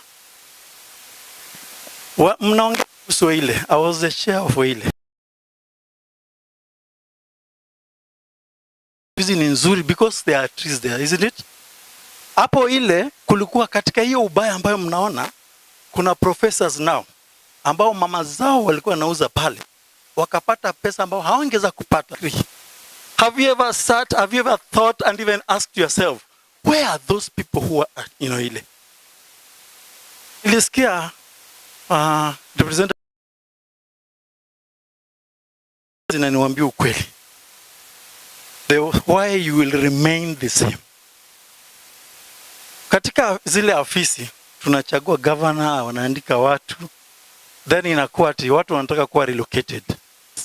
Pale unasema ati watu wapelekwe kule. The rich, those people within the county ndio wamejenga yale manyumba. Wewe uchukuliwa hapa kama mwanabiashara, ula pale ndio wenye zile vitu watakupa nafasi. Ukienda kwa ofisi ya governor, tumeomba, inabaki sasa siku hizi tunafanya demonstration. Unaweza fanya hiyo demonstration, unaenda kule pia hata hutapata au hutasikika. Inakuwa what do? You go back home. And then sasa wewe unakuwa victimized. So if we won't address these things, then we will remain the same. Our brothers will be coming from abroad, wakikuja tutakuwa tunasema tu haya. Yanabaki kuwa ni Kiswahili, ni msemo tu. Tunaelewana? Kwa hivyo if sisi tukitaka kubadilisha ni kwamba 1, tukatae kutumika. 2, to support one another, tutoke nje. Because wakati vitu zinafanywa, tuna demand for public participation. Somebody just comes and rubs all that.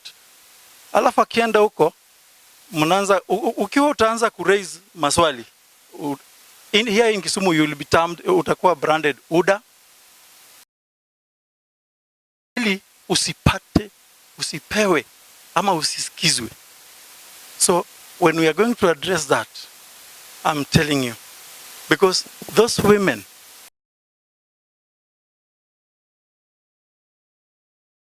kujaribu uweze, nataka kujua hao wanawake ama wale walikuwa hapa wako wapi.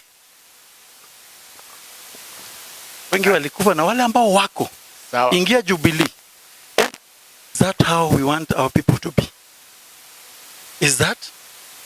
If not, okay, thank you so much for the challenge. Thank you so much. To other people, maybe we'll just take, in the interest of time, we'll just take all the questions in one go.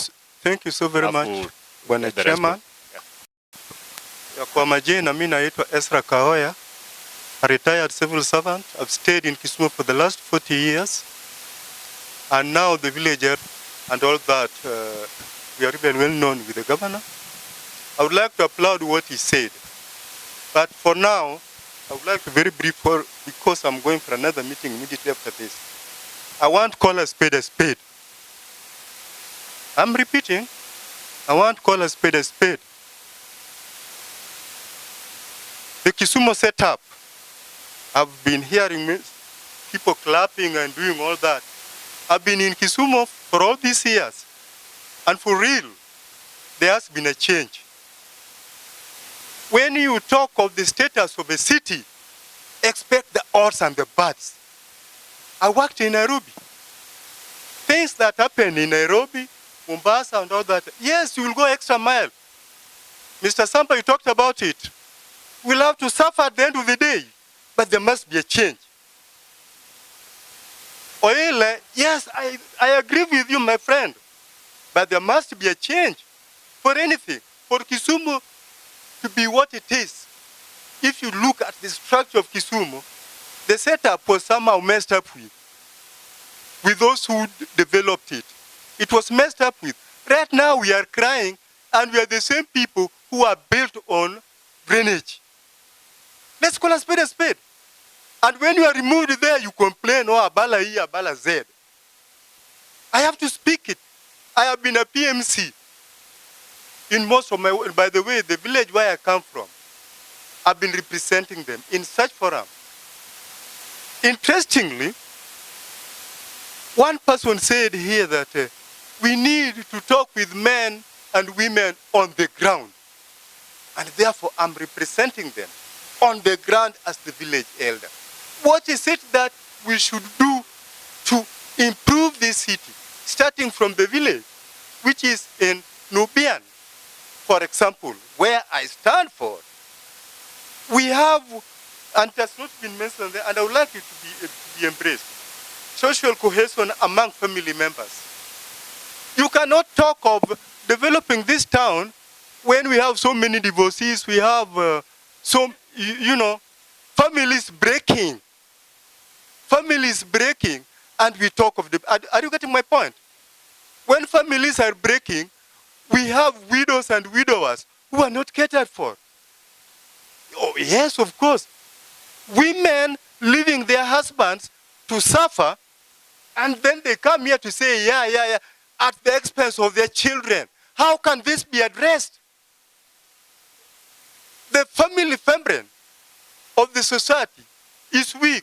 We are staying in a decaying moral system of the society. Can Kara address that? Recently, I came across a situation whereby a lady whom I took to college because of that was butchered, terribly butchered by the husband. Can those be, and you take these matters along, nobody addresses them. I want that thing to be addressed by the carer. I don't know how you'll address it, it's a concern. Then number two is warranted essential services. For the government, I hope you are there, put on roads that are essential. Put on roads that are essential. We have insecurity around. Recently, when we did some gated estates, and then that the way we were saying, because of political interest, somebody used a senior person from the county to come and demolish that gate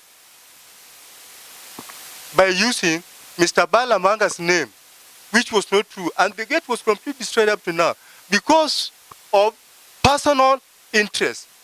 What am I trying to talk about? We cannot bring development when there is insecurity. And when you decide to restore security, some of you collude because of the small enterprise business we have and demolish the gate. Can we address matters like that? We have unemployment. Please wind up so that others yes. also get a chance. We have unemployment. How are we going to address that to the carer people? Right now, there's this Jitume program. Make good use of it.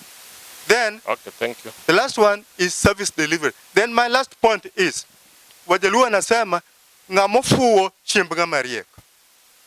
Ngamofuo, we have seeked for water here. Were we going to get it at the end of the day? Then number two, there should be motivation. My friend, I've been attending your meetings. At the end of the day, there is motivation. Motivation. You come here, there is no allowance, whatever. Will you come again? And I'm saying, yes, you know, you come here and there is no progress. Thank you. Okay, the last one in this row. Please, please, let's make it 1 minute because right. time is going. Tuache kupeana speeches. Yeah. He's living without his Straight, responses. and he's leaving. It's fine. Okay, straight to the point, please. Yes, my name is Yudia Uchieng. I'm from Game, but by virtue of buying land. Go. Now, I have 3 things that are a challenge to us as residents of a particular area. I want to believe that probably where you are staying today is not your motherland. Sini ukweli. Maybe you are there by virtue of marriage, or because you bought a piece of land, or because you inherited something from somebody.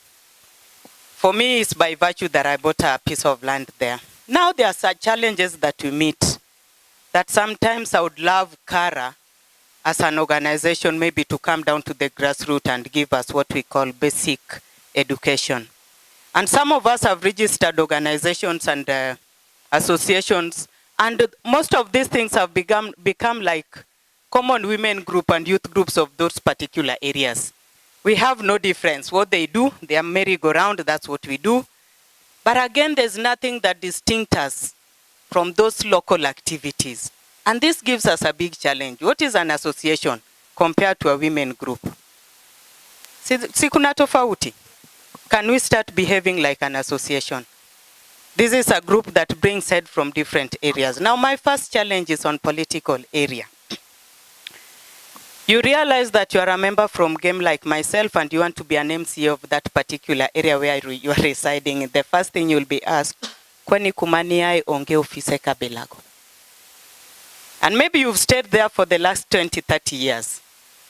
You become part of political association of those particular areas. Kara, what will you do? Hans Foundation, I understand you are dealing much with politics.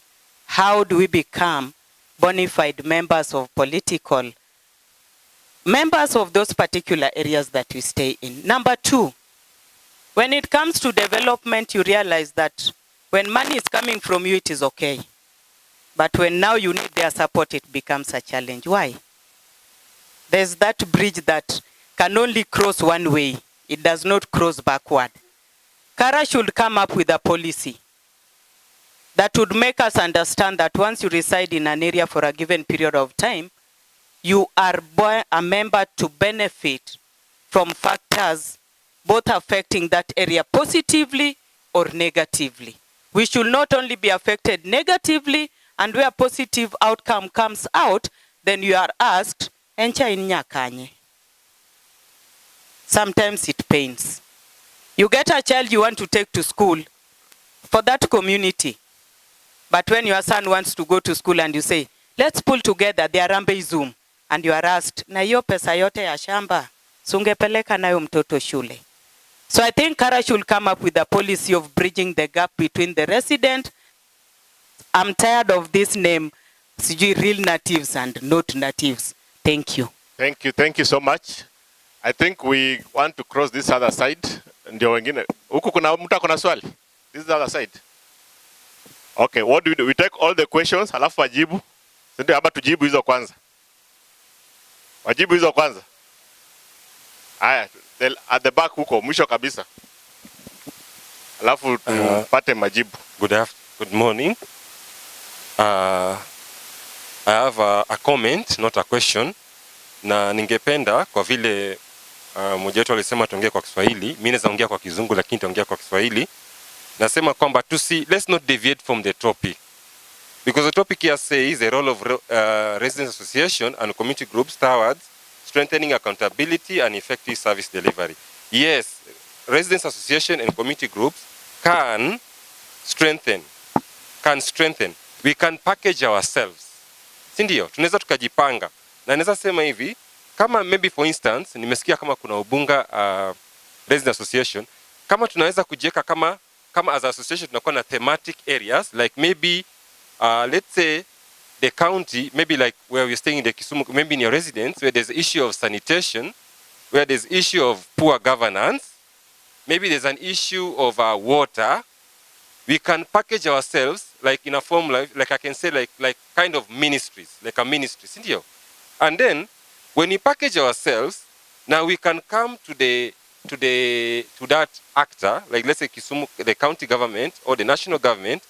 Now we can tell them that in this area we have a certain challenge A, B, and C, and like for instance, one of the lady was saying that kuna social hall ambaye ijamalizwa. That's a very good point. Asa tukijipackage, you say our issue here in this area is we want a social hall, or we want a community water project, or we want toilet facilities. So truly, we can really be a very important tool on accountability and helping also the county government or that authority in that place for effective service delivery. Thank you very much. Thank you. Introduce yourself, please. Oh, sorry. I am John Wandera Ogutu. I am a chairperson of the Water Action Group. Water Action Group is a brainchild of WASREB, where we help communities on issues of water. And I also volunteer at the county government Kisumu in the Department of Environment, Water and Climate Change. Thank you very much. Asante sana, thank you so much. And I think I just want to emphasize on what you've said. I know we have a million issues that we can talk about here from morning to evening. But because today we had a very specific subject to talk about, I want us to try and restrict ourselves to the subject of discussion. The other issue can come and talk about, and we can talk about later. But I think so that we can save on time and can be within the right context, let's try and stick to what we're talking about, the role of resident associations and community groups towards strengthening accountability and effective service delivery. Basically what we are saying, how can you organize yourself, or what can you do using your structure on the ground to engage the government and other stakeholders on service delivery. So ndio tusiende sana, let's try and restrict our questions, our comments to that particular subject of discussion. So vile tumesikizana, nitaambia wenzetu they can quickly respond to the questions that we've had so far, and then we'll have one last round of questions for this other side, alafu tumalize mkutano, si ndio?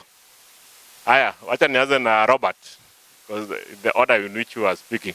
I think there are some questions directed to you, and you can just come and ask why or what we are doing work with the informal settlement. Of course, one of the issues is coming to such meetings, and I'm glad I met. We spoke. Imagine I will meet him. So there's always opportunity. Tuje tuzunguze, na ningependa kuhimiza with certain groups that work with women in the informal settlements, so that we can support each other. But we are also open. I think we can take my contacts and we'll take that conversation. I think that was the only question I had. The problems were these two gentlemen. Yes, 2010. I studied in Germany. That's where I studied, and that's why we started this organization.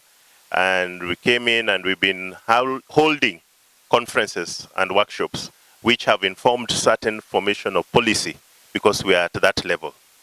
And we also have some projects like in Obunga. I think we brought connectivity.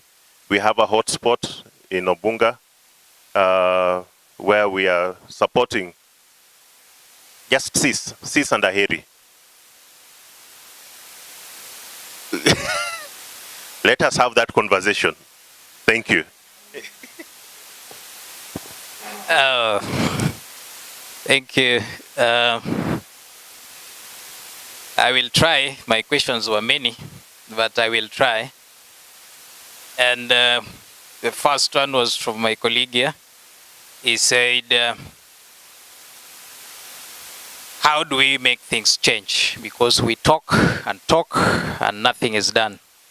And that is why Kara has participated in the production of the regulations that operationalizes the Urban Areas and Cities Act, that now formally recognizes neighborhood associations as legal entities that must, the word here is must, be engaged by authorities within a city for decision-making process. Now the law has made that provision. It's now upon us. And I also want to tie that with one of the person who said some of these associations are registered by politicians. I will tell you for free that the initiative to register an association will depend with the residence of that person. If a politician is a resident there, siye pia ni mkazi wa hapo. Na kama nyinyi mumeamua kumpatia yeye chairman ya association yenu, si yako na hiyo haki. Because the leadership of the association lazima kama watu wa ubunga, nyinyi ndio mnachagua chairman yenu na mnakuwa na constitution that is very explicit that says that you can only be a chairman for this period of time because you cannot be a chairman forever. Yes. So your constitution, and your constitution doesn't have to be the same na constitution ya ile ya Milimani. The Milimani, they can have a different constitution because your problems are different, isn't it? Wale watu wa Milimani shida ni tofauti na wale watu wa Ubunga, wale watu wa Manyata. So when you are developing your constitution, it will govern you. If you say that we will elect a chairman every 1 year, it's up to you. But let us also agree that the politician is also a resident. That's the first thing. Because even today I can become the chairman of Obunga, then next election nisimame, ndio? Nikwe MCA. Do I automatically stop becoming the chair? I'm still a resident of that nini. So let us, that's why we are saying, let us close that gap where we are seeing politicians are the other side and we are here. Government is the other side, we are here. We are the government. Constitution chapter 1 says the supreme authority belongs to Ngao again. The people of Kenya. So we are the people, isn't it? And the people who lead us come from us and we give them that power. So now that the law has now recognized formally associations, it is now giving us a space now for us to be heard. I know my friend here registered the association 205. For you to deal with the city board must accredit you. So that you don't just go there that, oh, I'm a registered association, let us now work. No. The regulation requires that you have to be accredited first by the city board. Then they put you in their register, and now they know that a particular association is in existence, and now the city board can engage you formally. So that process, we have to do it. Linda asked about support from Kara. I don't know. But the government has made registration very simple. It's only 5,000 shillings. And because this is your association, you must get members subscribe through paying some small fee. So I think you can raise that 5,000 and register the association. Now somebody asked about how does Sikua engage informal members of the informal sector. And I'm coming from a school of thought that nearly 90% of our working population in the city of Kisumu belong to the informal sector. So it is a very powerful sector that controls the economy of the city of Kisumu. And that is why in the wisdom of the drafting of the act, the informal sector wamepewa nafasi yao special to sit in the city board and also to sit in the citizen forum. So that the informal sector are logically and legally recognized as entities and very important stakeholders in the governance of a city. But then that recognition is already there. Then somebody is now telling you, with all the powers that I've given you, what are you doing with it? So then the challenge comes back to your end. What are you doing? The law has already given you the space, it has given you the powers. It is now upon you to now take that action and act. We, for correction, we have not been here since 2001. Sikua has been here since 2016. We graduated from the Kisumu Central Business District Association to align ourselves to the new law that came into force, that is the Urban Areas and Cities Act. Now, Madam Safia from Kaloleni, you registered an association in 2010. And I think you defined, samahani niseme na Kiswahili, wakati muli register, but we are also in Kisumu bwana. Kiswahili is a bit of challenging.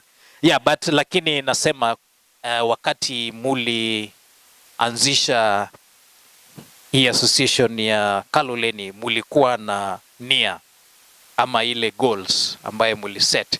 Mulisema tunaanzisha hii association kwa sababu ya shida fulani fulani ambayo tunataka tutatize, and kwa sababu uongozi wa hiyo association iko kwenu, sasa itabidi uulize wenzenu leaders, waambie tulianza hii association ili tufanye 1, 2, 3, tumefika wapi, na kama tujazifanya tunaweza pata usaidizi wapi, wajua. So nia ilikuwa ni yenu, na tunakubaliana ya kwamba as a citizen you have an integral role to play and a clear, I mean, to decide, and my friend from county government said, as somebody ule ambaye ako pale mashinani, wewe ndio unajua shida yako, wewe ndio unajua shida yako, and unaweza i-communicate vizuri sana, ambapo hiyo shida yako isipotatuliwa bado uko na haki ya kupiga kelele. Hao wakubwa wetu wakiwa pale huko juu hawezi jua shida yako nini, lakini sasa wewe ukiwa pale chini lazima wapiga kelele, useme hapana, shida yangu haijatatuliwa. Ndio kwa maana sasa serikali, sheria imesema kama hii association yenu iko na haki kupeleka makaratasi zake pale kwa city, mnakuwa accredited, alafu inamaanisha wakati wowote ambayo kuna shida Kaloleni, hii ndio itakuwa sauti la watu wa Kaloleni. And the beauty of associations, let me tell you, ladies and gentlemen, if you look at the powers associations have been given, you have the ability to partner with the government to even render some of those services at the estate level, and the government can pay you for it. When we come to issues like waste collection, an association, mnaweza sema sisi kama resident association in Kaloleni, tutachukua ile jukumu ya kuchukua takataka zote hapa. Mnaweza sema kila nyumba hata kama ni kuleta 50 shillings ama 100 kila mwezi, because mnafanya kwa sasa hivi. Then you're already doing the right thing. Then of course we need to partner now with the city. Twende tuambie mheshimiwa Abala that sisi kama resident wa Kaloleni already tunakusaidia kazi ya kuzingatia takataka. Mwenzangu amesema mambo ya gender based violence, mambo ya domestic violence nyumbani, dhulma ya kinyumbani. As an association you can have that as one of your objectives, so that an association you can set up what we call alternative dispute resolution mechanism that is recognized under the Ministry of Justice, that you can sit in the village and solve some of those neighborhood, jirani ng'ombe mbwa yake imeenda kukula kuku ya mtu, that can be solved at the neighborhood level. Na tumesema ya kwamba, rafiki yangu pale amesema, sisi wenyewe kama majirani ndio tunaangamizana. So if we are able to have this association and give it the powers, because the association is closely linked to the Nyumba Kumi initiative. You know, Nyumba Kumi initiative now is an initiative of the national government. But now the cities, and whenever you are under a city, now the law will only will recognize, not only, but the law will recognize resident associations. Now I think that really answers the issue of politicians' involvement in resident associations. Kama wenye mtaamua kwa elect kama leaders of association, hiyo ni yenu. But number one is a resident of that neighborhood. And of course the issue of some of the projects stalling in your area, that is something that can be strongly be addressed by the resident association. Mr. Omenya, thank you very much for reminding us about the inclusion of other languages, and it's just that sisi kama watu ya huku, we express ourselves better in the language of the Queen's language. Hii ingine tunajaribu kidogo kidogo, but at least we are cognizant of the fact that we are multilingual. Tuko na wengine wetu ambaye wana. Now the civic engagement, this conversation will continue, because at the end of the day lazima tukue na ile Kisumu sisi wenyewe tunataka. And let me just give you an early warning. This change is not going to happen tomorrow. It is a process. Some of us might even die without seeing those changes happening. But the continuity, the consistency that we will have that will remain dedicated. The people in this hall, when you live here, we go out there and start having that conversation, changing the attitude of our politicians and telling the neighbor that, you know, I need you the much you need me, the much I need you. That conversation will continue. And we start changing our attitude, as my sister has already highlighted out there in Wathorego, where I also bought land there. So sometimes when opportunities come, they look at you like you are not a native here. But who is the owner of Nairobi as we speak today? Kuna mwenye Nairobi? Si kila mtu alienda huko akanunua akanyakua shamba. That is the same thing that will happen to Kisumu. Yes. In another 150 years or 20 years from today, the natives, and I can tell you them from my example. Yeah. I can tell you from my example in Wathorego, the natives are selling their homes. Na wanahama wanaenda huko Uyoma kununua mashamba huko. So it will mean Kisumu will be, for even look at Nyamasari. 90% of Nyamasari is owned by Kisis. You see? And that is the future we are going to. So the idea is changing attitude and embracing change. But in the process of embracing change, there are people who will resist change. And they'll use all manner of languages to resist change. But the beauty of change is that if you cannot change with change, it will either change or get rid of you, isn't it? So I think I have really tackled the issue of attitude change. Mr. Ezra Kahoya, thank you very much for emphasizing. We are the people who contribute to these problems. And that is why now we are saying, can we change our attitude so that we become part of the solution, not part of the problem? Issues of insecurity, the street lights, yes, this is a serious, consistent problem. And that is why we are saying, if we could be having very strong neighborhood associations, issues of street securities and even giving priority to the roads, that will be a function of the citizens. And it will become a very strong way of engaging our friend here at the public participation level. Because what I know they do, you see, the constitution does not bring, the law does not bring a threshold that how many people do you need to meet or attend a public participation. So they can even go and bring all our grandmothers who don't even understand anything. But in law, they will have done public participation. But now, if we have resident associations, where we are now going to say that if I do not see the chairman of Obunga or the secretary of Obunga when we are talking about issues around Obunga, then that meeting is null and void. So that we organize ourselves and say that through this our association. But if that does not happen, then they will go, walete tu watu, they sanitize the process, then it goes through. And they will have met the law. The law only says meet people. He didn't say which type of people. Now, the social cohesion part is very important. And of course, my colleague has mentioned about associations without objectives and clear goals. We have so many bodies within our communities. You go to our neighborhoods, there are a number of other organizations that are doing other things.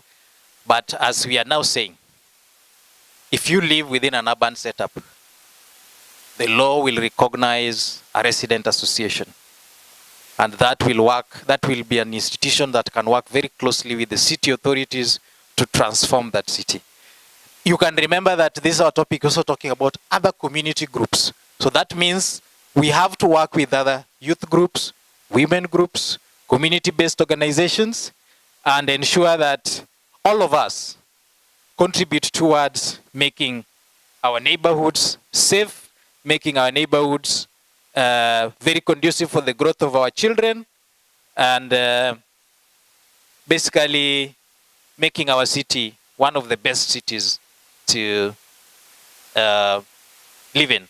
I think I also need to let you know that we recently took a survey on the need for neighborhood association, and that one was online, and I think the response has been very good. A lot of us, people in Kisumu City, are now realizing that they need neighborhood associations, and they need this neighborhood association to be led by them, to be elected, the leaders to be led by them, and that is a very strong indication When I go back to the people with authority, I will tell them that the residents of the Kisumu city have resolved collectively to organize themselves into associations.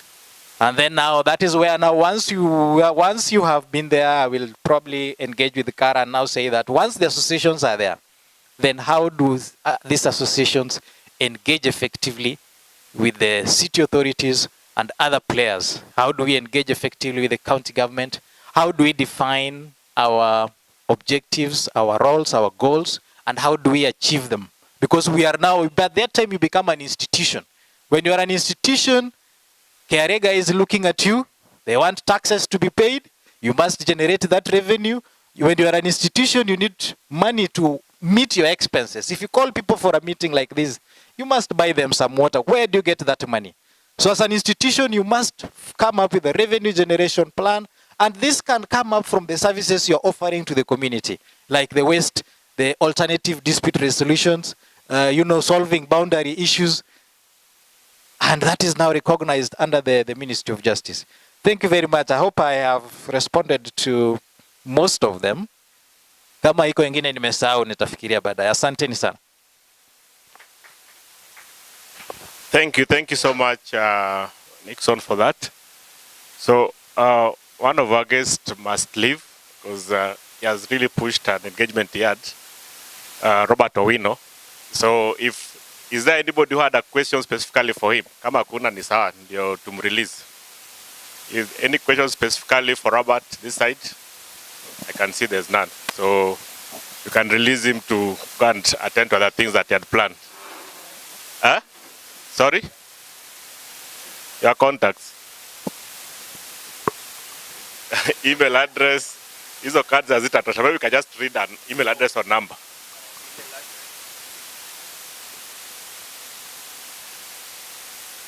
aheri.org. owinoR@aheri.org.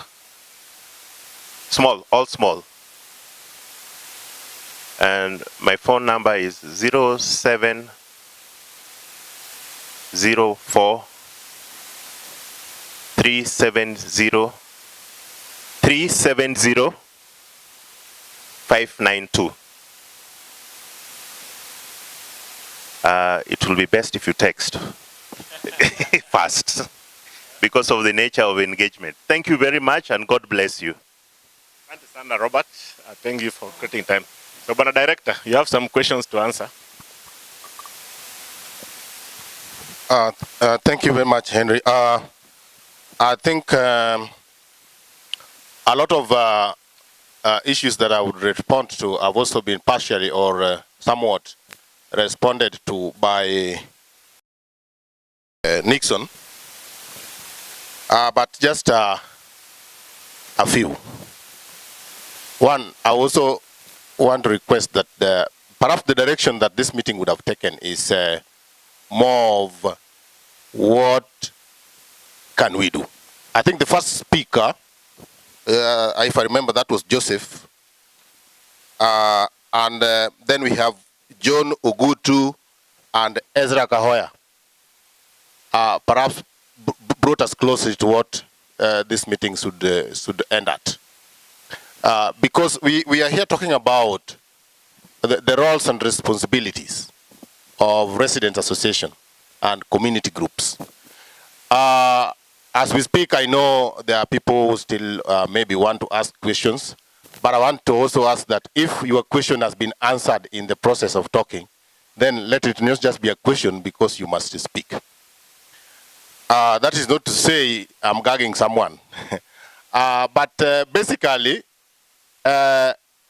in this kind of a meeting, to me, it's not a question and answer thing. Perhaps clarifications. Clarifications may not be definite answers. But for this kind of movement to take off properly, we must bring it to us. And therefore, I start by echoing the words of John Ogutu, Joseph from Milimani, and Ezra Kahoya, that we should look at this thing in terms of us, Mimi. The responsibility. We a lot of time tend to focus so much on the rights. And when you focus on your rights, you're always asking somebody else who is supposed to give space to that right. And one funny thing about right is that right ceases to be a right if it infringes on another person's right. So if you are a resident and you want a road, and perhaps this road is going to pass on somebody's construction or house, then what we call public good carries the day. Public goods means the majority. Is it your house or the road for the people? I don't know if somebody's getting me. Yeah, so this is where now government comes in. Sometimes government comes in to solve problem for the majority. Or let me say, that is the basic role of the government. And minorities are also there. And this is not to say that government should be very negligent of the voices of the needs of the majority. But basically, when it comes to residents association, if I look at what the question Joseph was asking, how do we convert this Kisungu Mingi into something that can help us? Something that is sustainable, something that is tangible. And we're talking about actions of governance. And if Kara is talking about good governance, then we are also discussing good governance, then it is very obvious that we will always identify when there is bad governance. For example, my colleague there has spoken about the elite cartels replacing, the other cartels from the street or the street families. If you have people who are living their livelihoods in the street, or they get their whatever business they're doing is basically informal. Maybe they are hawker, they can sell from any direction, from anywhere, from any location. And then the fact that we are modernizing or making the city better actually disadvantages them. And then when they are disadvantaged, now we come up with what we call the organized areas. And then again, the organized areas are taken by people who are supposed to actually lead us in good governance. At that point, we do not lose our role as citizens. We still have to point that out. We still have the right to point out that, no, this was meant to be for this kind of people.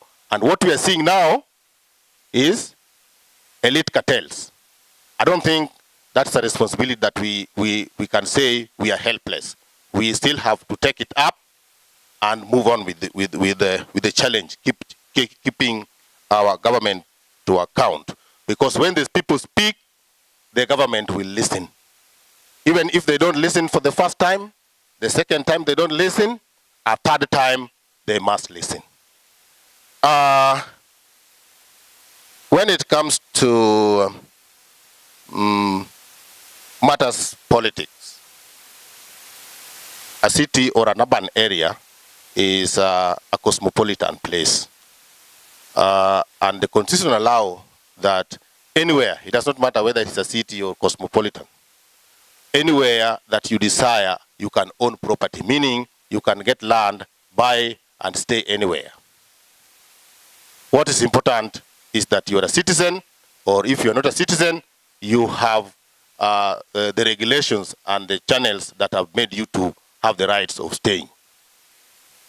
And when it comes to discrimination, for example, political discriminations, those ones sometimes I cannot squarely say anything much about it. But political organizations are about the residents. If somebody is being discriminated, there must be certain things that make them be discriminated. So, like politicians, sometimes it is malicious by maybe your competitors, or sometimes it has some merit. So when it comes to politics, really, that one we leave to the politician. Wajipange vile wanazungumuza na wananchi, wajipange vile unaishi na watu. I'm very sure when you have associations, you do elections, isn't it? And when you elect a leader, you elect a leader based on some merits. So these merits are not just, you just come and say, mimi mbona munichagui. People will take certain steps and discuss you. And when you are discussed, they will say, this person ametosha. It does not matter whether you're coming from diaspora or you Olureru that we always talk about. You've heard about Olureru. So it does not matter. In the city, we have had, for example, in Kisumu Central, being represented by various member of parliament who are not actually from any Kisumu thing, any Kisumu location. Sivyo? Even Abalawanga, you know, though Abalawanga is not elected, we can say perhaps that was an appointee of the governor. But I'm talking about elections where people use their votes. And I'm not talking about rigging, elections that are rigged. I'm talking about huyu mtu watu wamempenda tu na wamempea kura. It is about them. So let's not talk about the character of the association. So the character of the association also is about the people who are in that association. And your engagement with government is open. Rights and responsibility, one of the things that was brought up by Ezra and I think Komenya in terms of citizen engagement. We as a county government engages the citizen. And I said, we have a structure up to where you are staying. And you have rights when, for example, the government is supposed to fix a road, and maybe the government is supposed to do a hall, there's a social hall in Kaloleni. I would say I have to confirm why this hall is stalled. I know it is in another department that is handling this. It could be a number of issues when a construction or government project stalls. It could even be issue of the contractor that was doing it. With several issues, so, but this particular one, I think I will follow up, and perhaps I'll get your number to give you exactly what is happening for the Kalonini Hall. But what I know is that the government, whether we change government, we change leadership, government project is government project. It does not matter who comes in. If it is government project, it must be done to completion. So there could just be some challenges that we could find out about. But what I know is that the responsibility bit usually is not captured. Even here, we are already drifting to some extent, where we are already talking as we are asking somebody a question, which is okay. We should ask government question. But in the association, are we talking about what we are supposed to do? So responsibility in areas or in countries that we talk of developed nations, you find that matters governance is by the people. The government just remains to collect revenue and employ people who offer specific services. But you'll find that where people have reached a point where they own government, then they do most of the things that the government is supposed to do. Like, for example, when it comes to just being vigilant. If a road is made, maybe street lights are put, you know, which government puts somebody on the side, security, watching who is vandalizing security? Is there any government? Very rare, if there is any. But then the residents know very well the vandals. The residents, they know very well that it is these boys, it is those people who have vandalized these street lights. So usually when people move to a level where now the citizens own government, then that is the level where we say now participation and governance is at its best. I'll not say so much because most of these questions have been talked about. Maurice from Obonga, you talked about participation, and also I think Nora from Migosi. Nora? Linda. Thank you. That was Linda. Linda talked about adopting technology. I can say maybe for those of you who are a little bit using technology, and technology is another thing where you can place things or information for use through technology, but again you have the receiving end, the end where now who is using this information or who is looking for this information. Then they don't have the gadget, or either they don't have the interest, or either they don't have the bundles to be able to use technology. So we have challenges also along that line, but I can say that this is one area that we are really scaling up. If you look at the way county government of Kisumu is releasing information even in the street screens and all that, I think we have come from somewhere. So we're only hoping that we are moving to the right directions. I'm not saying we are there yet, but we, I think, are trying. If you go to our website, you'll find it updated. You know, with even if we advertise about jobs, the tenders, we have a function. Some of it we even trend live. I'm told this was also to trend live. Is it true that it is trending live? Maybe. Maybe. If it is trending live, then there's so many people who are watching and listening, isn't it, outside this room. So it means that that kind of approach, when we do this kind of programs this day, we try to also even trend it live. But what I can encourage is that the Residents Association, our function, our responsibility is also to be able to work up these people who are not using technology so that they are also not left behind. Because information is not something that you should access if you have technology, but we are also using the traditional methods. That's why we still do meetings like this. A meeting like this could have been done online, yeah? But to do it this way, there's value addition in seeing you face to face. You know, this is the Wilson Nindo, who is the Director of Public Affairs. So those kind of things are also very necessary. So we are really making moves. I know that there are government officers and sometimes other people who don't think the same. I could be speaking like this, but somebody is also not responding to what maybe the governor manifesto is as an officer. And we are putting such officers to check by coming up with policies and regulations. For example, we have what we call Public Participation Policy 2023, which is actually coming up with what we call meaningful public participation. I don't know the word meaningful, mtu anaweza kutafsiria kwa Kiswahili kwa sababu Komenya I think is going to be on my neck if I don't. Meaningful, what does it mean? Mjadala wa maana. Yeah, so ama engagement wa maana. So engagement because I had even Komenya throughout his talk, this engagement participation hakusema kwa Kiswahili, alisema tu citizen engagement, citizen you know. So hii mjadala wa maana is what we have now a policy for, because we have realized that in the past there have been just participation for the sake of participation, compliance, whereby we are saying that the law requires that we do participation and then we have done it. This is the attendance sheet, this is the report. What else do you want? Take us to court, we give you those reports and your case is thrown out. No, we want to move from there. We want to come to mjadala wa maana, whereby mjadala wa maana tukiketi hapa tunazungumuza. What next? Am I going to take any action after here?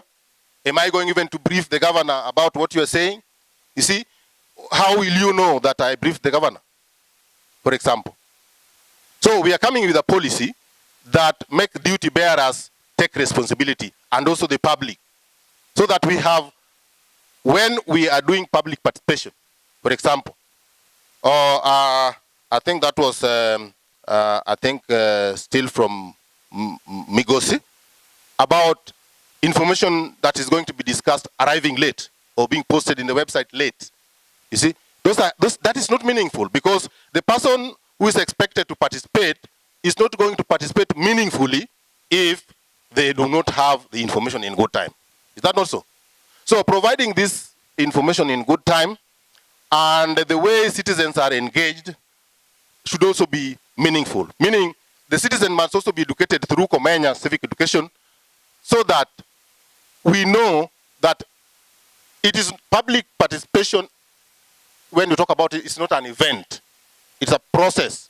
It is ongoing. Even today, you can come as a resident, write what you're saying, present it to the county secretary or the governor, and that you shall have participated. You shall have engaged the government. So we want to move from where back and forth. And for example, if you're talking about the county assembly, like when we do the annual development plan, we go to the people, they propose programs and projects, we take priorities, and their process. From there, this goes to the county assembly, and it is finalized there. In the past, we used to see what the executive have already gotten from the people is changed. And it's changed through what my colleague here was saying, that the participants in Forum X are very much different from participants in Forum Y. And this is one item. How do you now confirm that these are the things that the people who are in Forum X said when you are talking at Forum Y? So those challenges are going to be addressed by the policies, which we have access to information policy as well that we are working on. And we'll back this by regulations. There is also what we call the Act of the County Assembly. The difference from the policy is that the policy is proposed by the executive. The county government is structured in such a way that we have the county executive as one wing, led by the governor and the DG, or the deputy governor, and then we have the county assembly led by the speaker and the clerk. So when we talk about the policy, we are talking about maono mema. You know, now sasa nasungumuza Kiswahili kidogo. Yes. Yeah, usifikirie tu siwezi kabisa kabisa. Yeah, so when we are talking about policies, are these proposals, the manifestos of the executive, what the governor and his people and his executive committee would like the county to be driven. And this must be taken to the people. A policy must be verified, validated by the people before it is called a policy of the county government. It also goes to the county assembly. And the county assembly just adopts what we call the policies of the executive. But one thing that the county assembly is supposed to be doing is legislation. They are supposed now to make laws, will also check, that now guides the implementation of this policy. And the executive now comes again with what we call regulations. Regulations now connects the policy and the check and the act. And that's how it's supposed to work. We are working all that around, and when you see some of these these gaps that have been there, they also have been there because there are no policies, proper policies in place. So people just do habla. Mtu anaingia kwa ofisi, anafanya vile anataka na utampeleka wapi. So first of all, we're also working so much in putting policies in place. Maurice from Mabunga, the participation in last year, that was finance bill. There was a problem in the printout that was going to be given out to the people. And that was finance bill are proposals about revenue collection, about rates.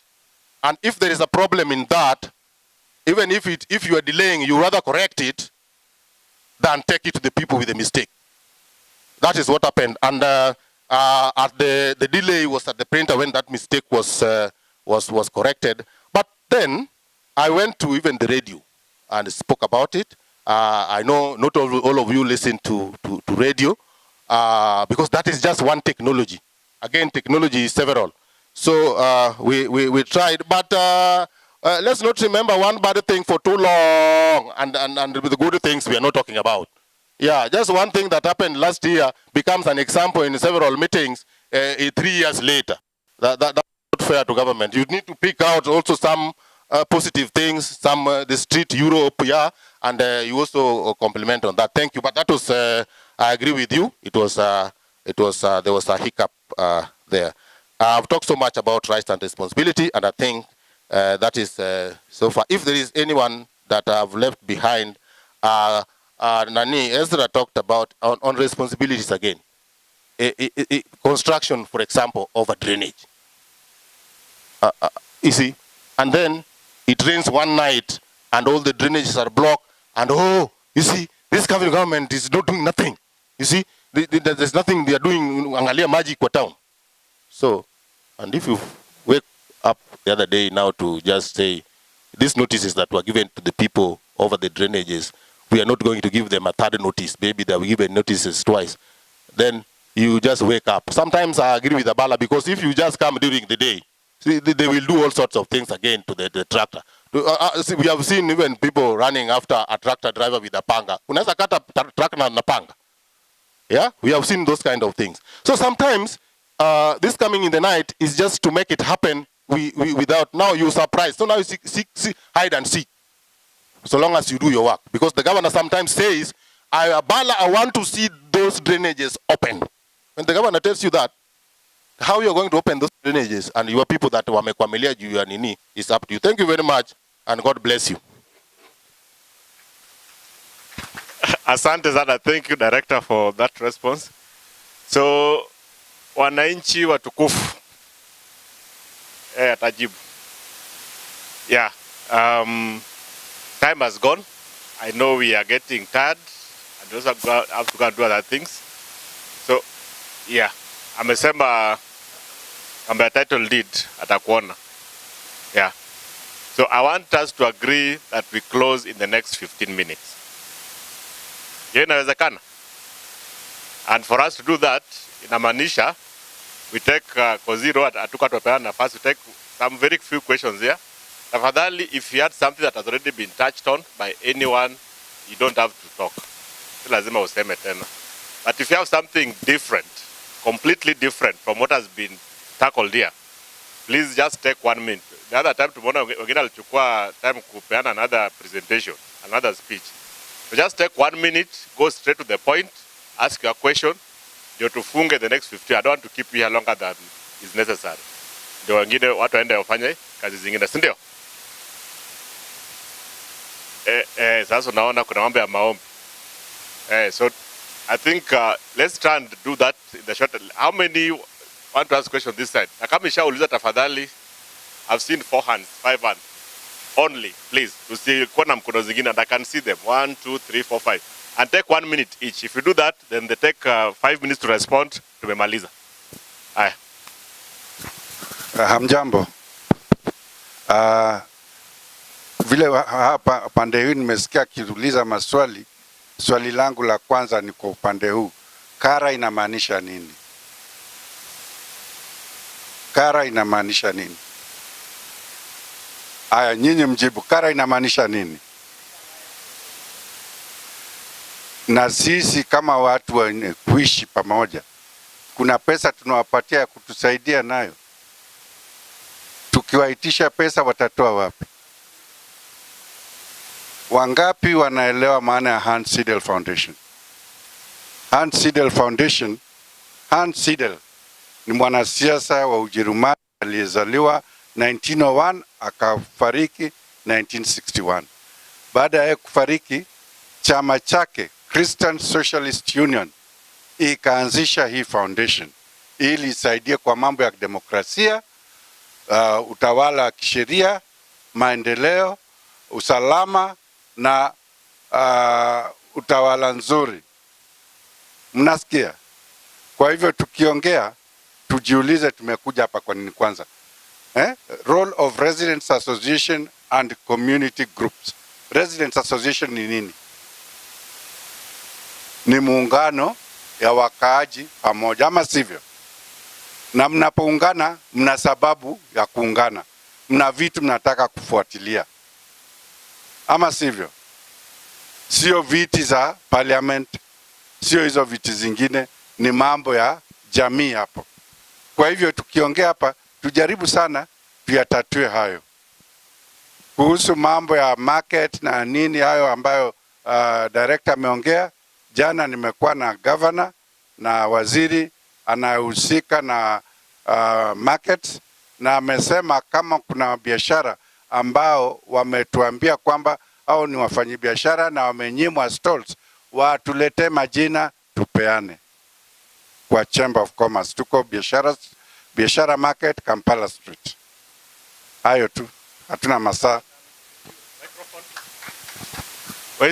Leta huku. Tuko this side. Kuja hapa mbele. Let's start from here. And there is no action. We are doing nothing.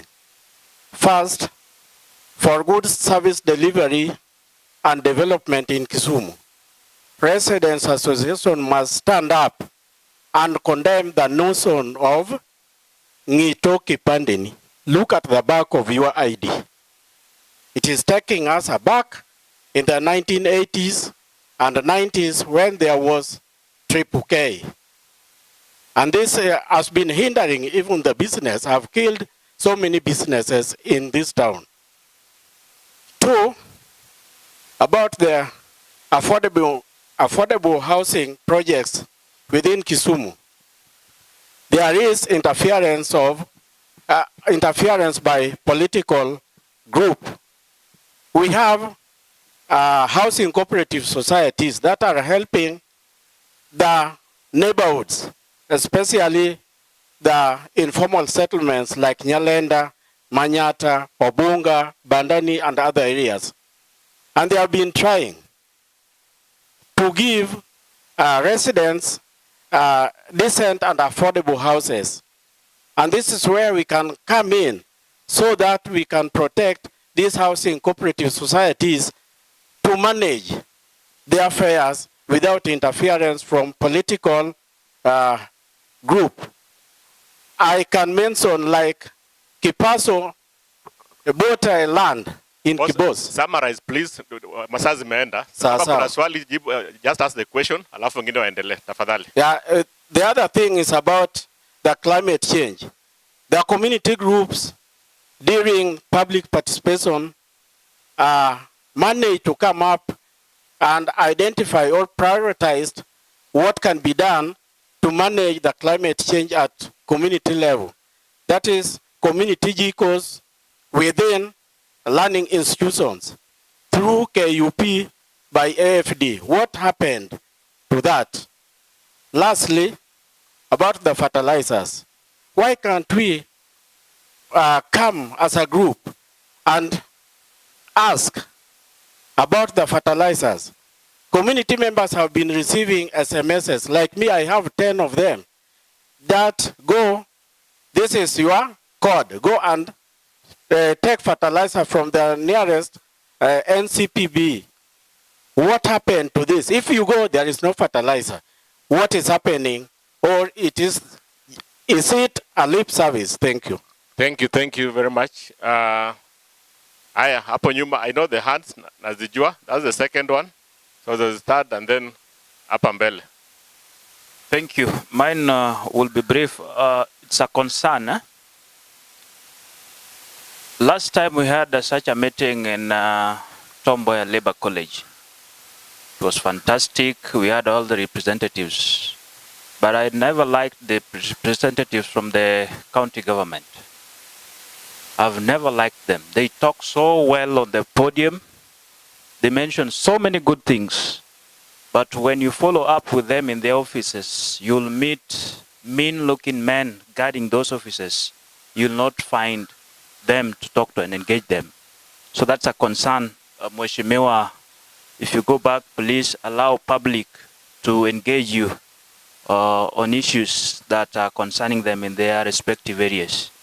The lady literally walked out when me and Daudi Ogada were up in arms and we were asking her several questions pertaining to community. I personally raised a concern on a memoranda I did for a church in my locality. And she was furious. She never addressed me pertaining to that. And I think if we will have ample time, we will follow up with you to see if you'll be able to help along that line. Number two, the issue of Oile Park has come up and it is a thorn in the flesh on so many residents of Kisumu. I think the manner in which it was handled is the issue. No one will resist change. No one will resist something good that is coming on the way of the community.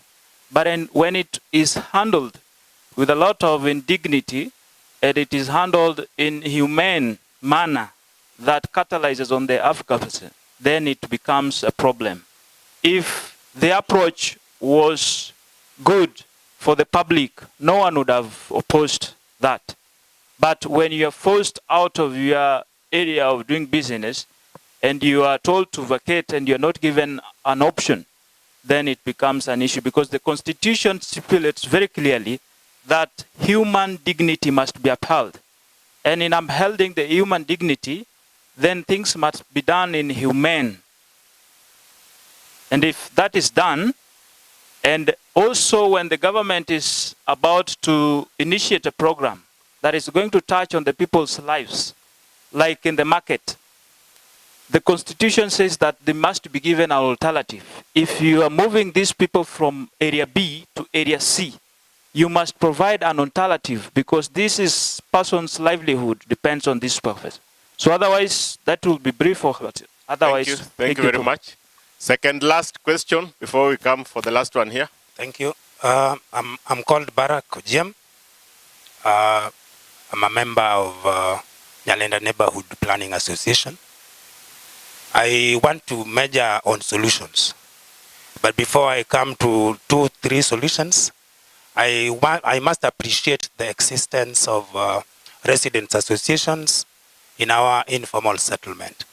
By just existing and actually having achieved certain, made certain achievements, but also having failed to achieve others.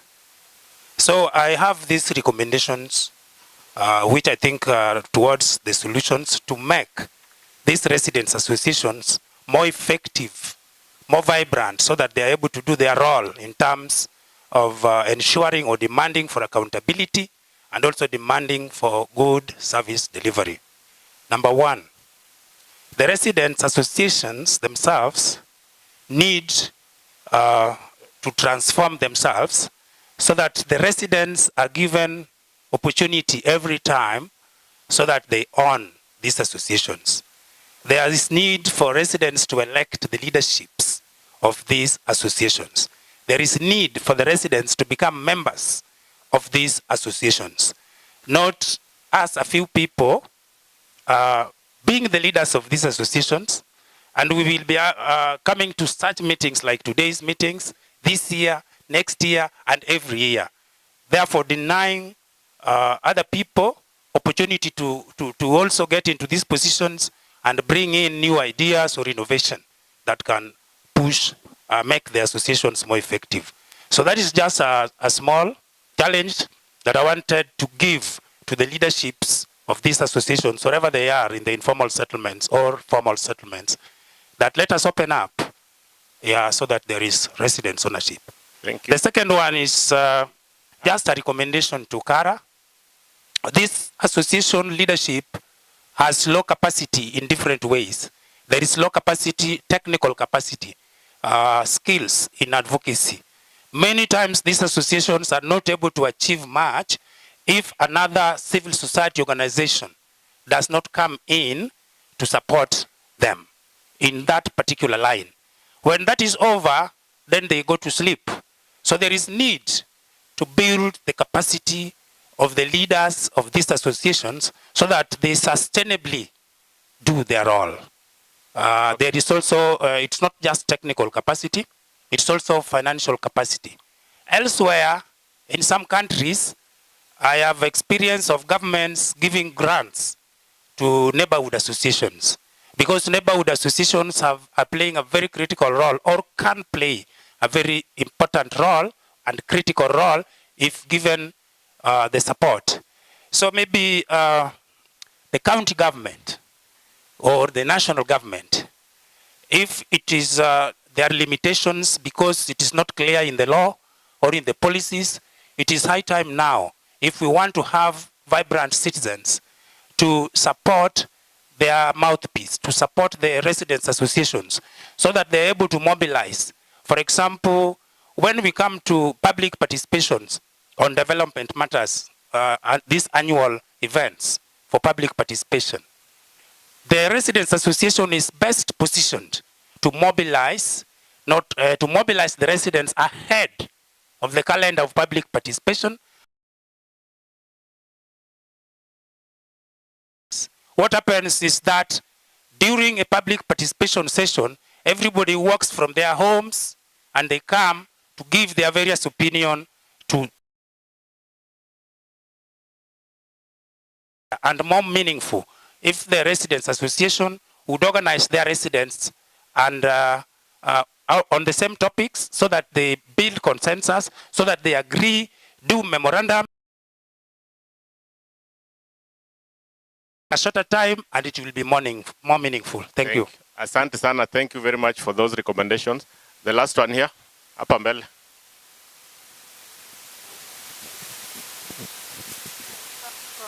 Kisumu Citywide Residents Alliance. Now, where I've seen a gap is us not considering the dynamism and diversity of associations. People come in and move out. Associations. And there are also other factors that make even the associations themselves change. So I heard Mr. Samba talking about having to accredit them. So maybe the process of accreditation should be very clear so that we get effective residents associations. And again, I've been a resident of Kisumu here for quite a long time, and I remember there was the Millennium, and Millennium had an objective of making Kisumu better. And then there was the Kisumu we want. Those are processes and progresses that we needed to have taken stock of, and even brought the results of evaluation of where we were and where we are. So as a team, I think next time we are having such forums, we need to take stock of where we came from and where we are. Not even from the government, but even from us as residents associations. Thank you so much. So we'll go straight to responses so that we can finish. Nick, I think there's something for you.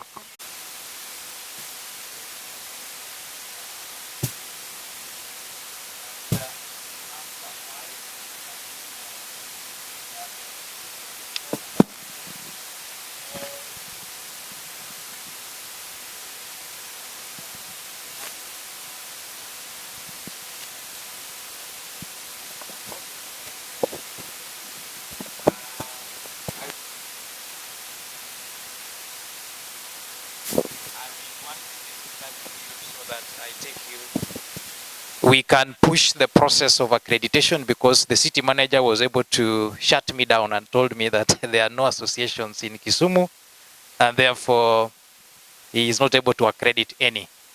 So the process is there in the urban areas and regulations of 2022. That's a public document in the government website. Now, I think the rest of us, we have just allocated ourselves responsibilities, and we are now agreeing that Kisumu City is our city. The people in government are our neighbors. We live in the same neighborhood. When there is a problem of sewer, does it only affect us, at our county you affect? So at the neighborhood level, he's just a neighbor. He is not a county government. So when there is a problem of insecurity, wezi wakikuja wanakuuliza wewe unafanya na county, na wewe ufanye na county, see they attack everybody.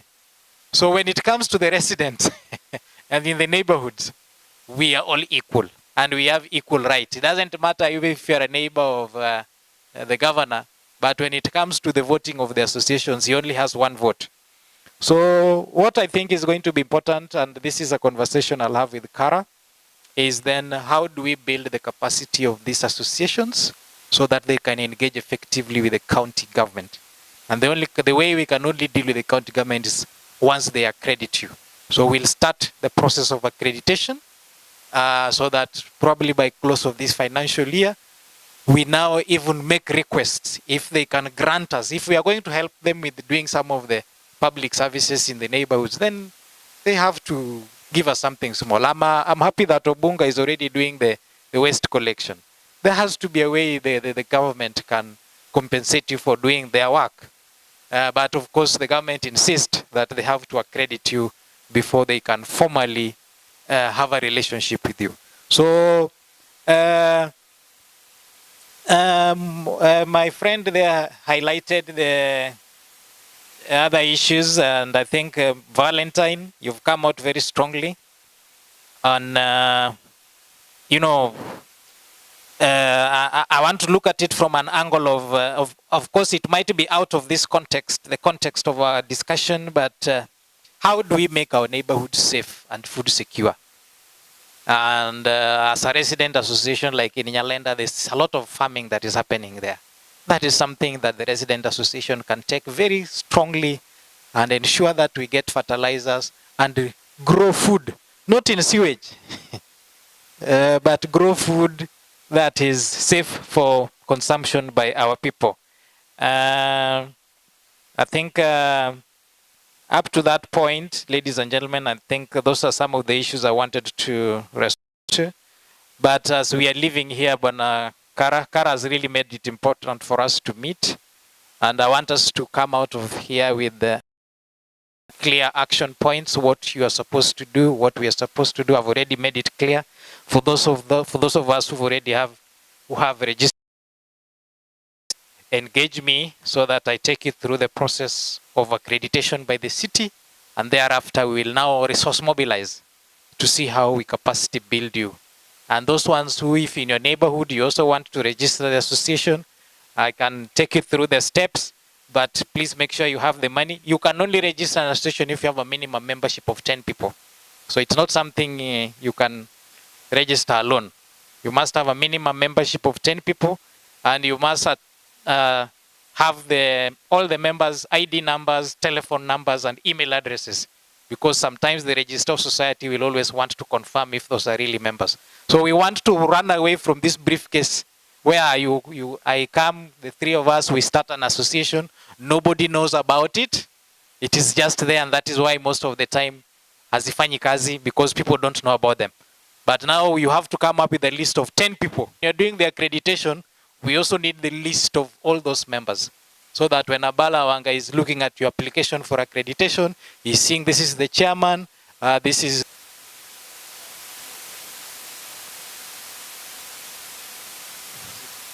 No, I'm not. I'm saying they don't have to come through me, but we can just offer.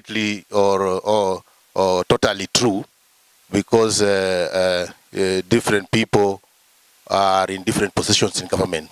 So when you make it, some people prefer to start it the other way around. They start with the governor, and then they come downwards. That one also works. Sometimes it doesn't work very well, because the governor will just give you promises and give you direction.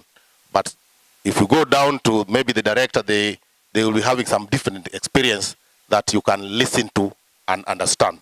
Like I said, when we talk, you have an opportunity to explain as a government officer why you did not do something that you ought to have done. But I'm very sorry if there was some misbehavior on certain officers of the county government of Kisumu not responding or not performing. That one, very, very sorry.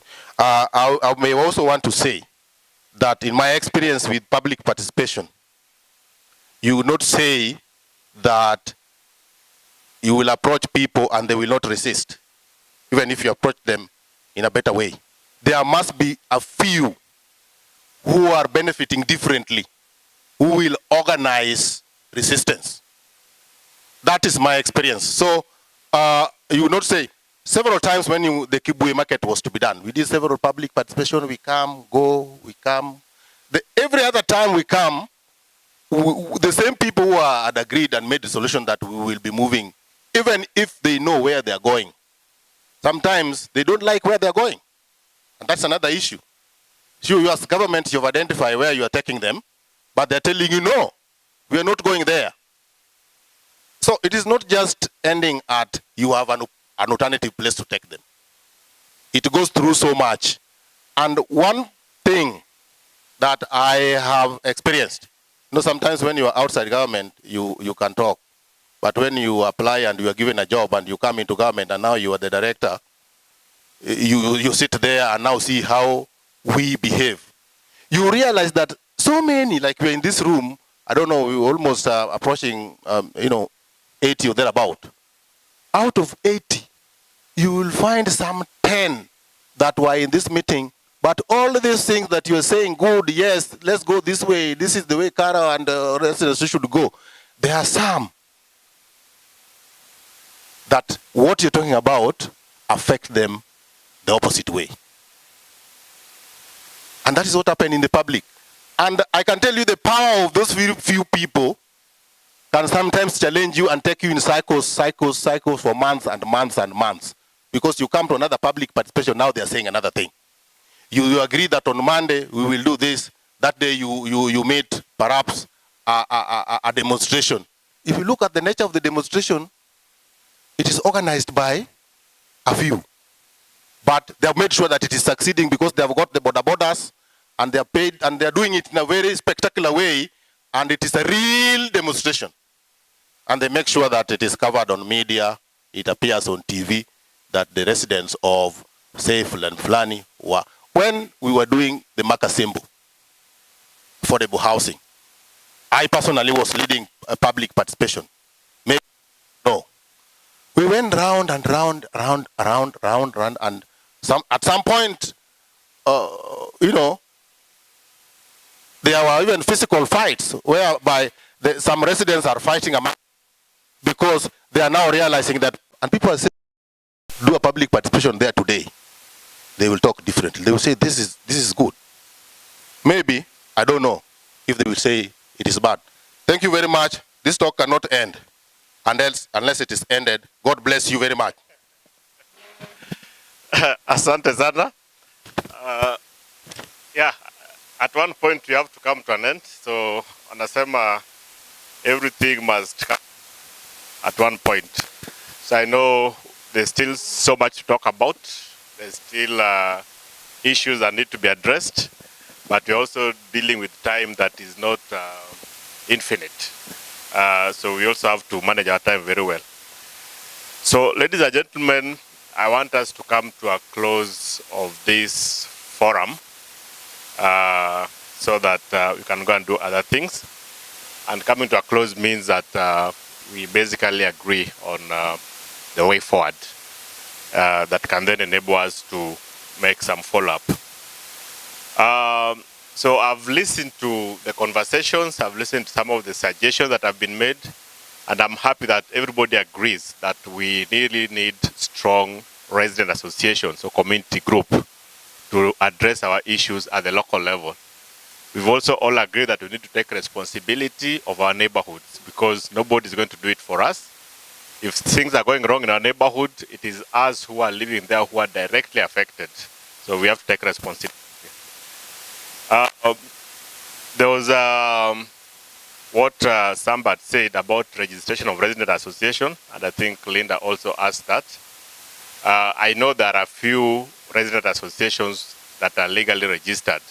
And like I said earlier, some years back we supported some of them to be registered. And I'm happy that people like in Obunga seem to be active. Let us take the challenge to register these entities because there's value in having a legal entity that you are working with. Samba has mentioned to you about the accreditation process that is in law. And I believe that once you are accredited, then your engagement with the county government and any other stakeholders become more strategic and become more meaningful because now you are basically recognized by the county government and they're able now to work with you as key stakeholders. So if you have a challenge registering, now it's an online process. Let us know. We can help with that, give you the step-by-step process of doing that. And Linda, yes, we can help as Kara, but I want to retire what somebody said, because this is your association, I think it is only fair that these 5,000 shillings, you find a way of raising it so that you even have ownership of the association. So where we can come in is if you have challenge in getting the process completed, or if it is taking too long to come out, the certificate, because at times it can take quite a bit of time if there's nobody following up. But as Kara, we have a working relationship with the registered societies. So once you've done the online process up to the point where you are now waiting for the certificate, if it's taking inordinately long, we can be able to intervene and make sure that it comes out in the shortest time possible. That's the support you can give, and can also give support of taking you through the step-by-step process of registration. It's a very simple process, and you can then be able to follow through on that. Capacity building, I agree entirely, and we are continuously, as Kara, looking for partners that we can work with to ensure that we are training leaders of resident associations, and we are working with resident associations to make them more effective. By the way, even this forum is a form of capacity building. Do you know? Yes, because kuna kitu umesoma leo that you didn't know before you came here. So even having these forums in itself, and that's why I want to encourage those who are saying that we come for these forums, and I don't think it's in vain, because even by coming here, there's something that we're going out with today that you didn't know. We've had these kind of forums in various counties, and I can tell you, there are forums that we've put together, and people have come to those forums, and they've walked out with solutions that they're not able to solve even for 10 years. Because the people in that room were the people who could be able to solve those issues, maybe the government officers. So they've come with the problems, they've been trying to sort out the issues, but by the time the forum is over, they actually walk out with a solution that they've been looking for so many years. So I think let's continue having these sessions, and let's continue speaking and consulting with each other. And on that note, one of you has actually asked me a question. And the question was asking if the people in this room, particularly the resident association community leaders, are willing to have monthly sessions where you can talk about issues and have follow-up on what needs to be done as residents of Kisumu. And that can be able to create some kind of mechanism of regular consultation and regular participation. So he's asking if that can be done on a monthly basis, maybe every 2 months, but is proposed monthly. And he has actually said that if you people agree, some of you agree that you can have monthly meetings talk about Kisumu issues and Kisumu agenda, he's contributing 15,000 shillings every month for those meetings. So meaning that if you are going to have a meeting, there's already 15,000 put down by one of us, I'm going to say who he is. And now that can facilitate a few things like buying water, maybe tea and snacks, and somebody can even donate a venue. So is that something that makes sense to us? Hiyo kitu tunaweza fanya. And we can agree that we are going to have regular interactive sessions to talk about our issues in terms of service delivery. I think it's a good idea, but I think we need a vehicle to be able to do that. We need some leadership to be able to guide that, because now we need somebody who will now come up and follow and say that on this particular date, we are meeting here, we are going to discuss these issues. So I'm going to suggest that if we can identify that mechanism, and I don't know if we can allow maybe one of us, like Samba, who is already trying to organize things around these areas, to be the anchor organization for that, so that we can have mechanism of following up on that. Is that agreeable? Me, I'm just throwing suggestions, because nyinyi ndio mnajua what is good for you.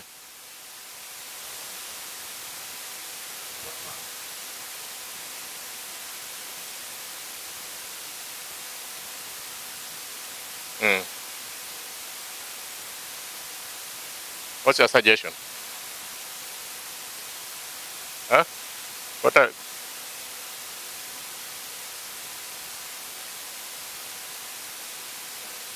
Can do quarterly. Okay. So once every 2 months, is that okay?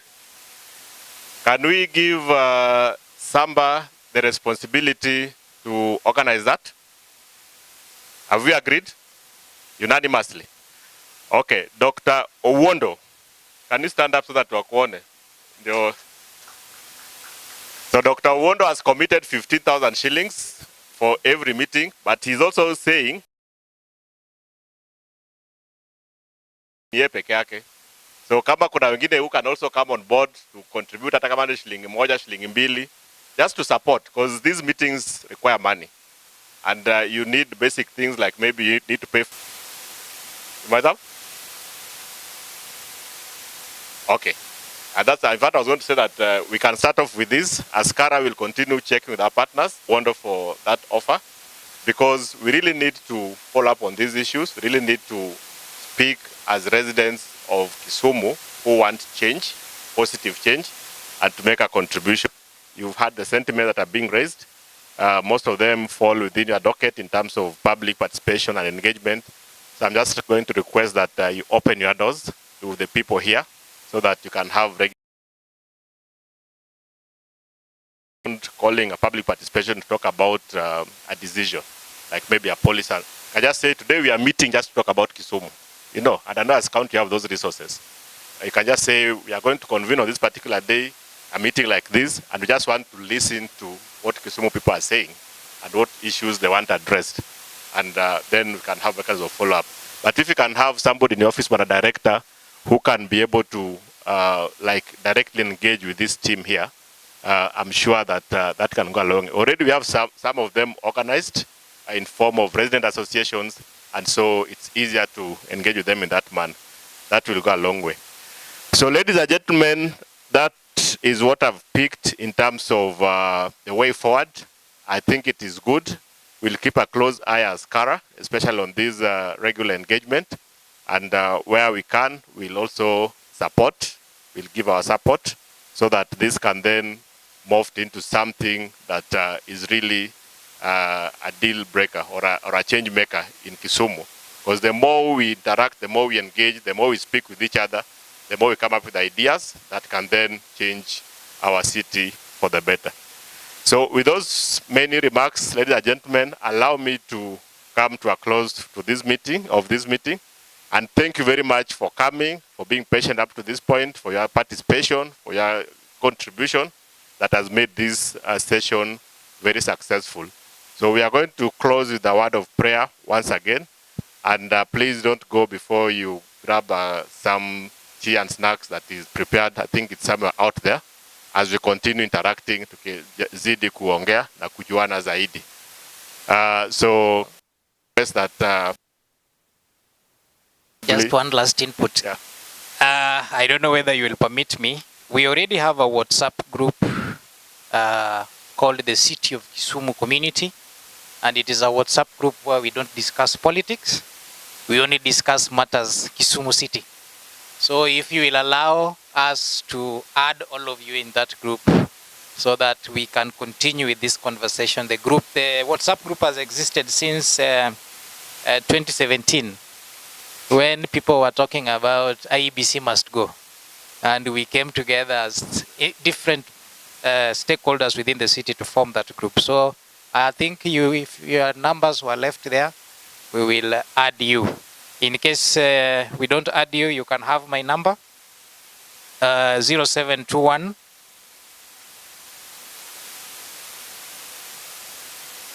295 974. Okay. Okay. Sorry. 0721 295 974.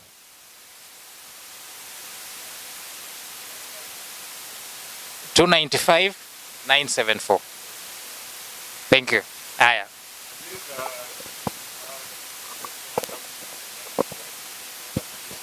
My suggestion is that this is an entirely different group from what Samba was pursuing, and therefore those assembled here should have another group just dedicated to this ongoing discussion and conversation.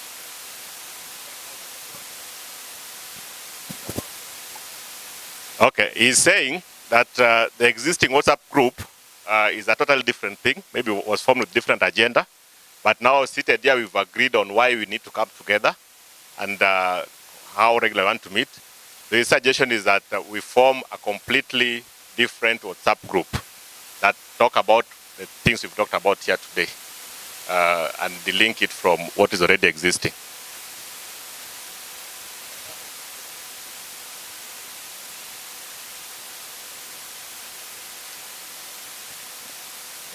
Samba, that's a fair comment? It's a fair comment. Okay, so again, then we'll drive the process of forming that new WhatsApp group so that we can all be on the same page. So, nani anatuombea? Preferably our brothers or sisters from Waislamu, because tulianza na Christian.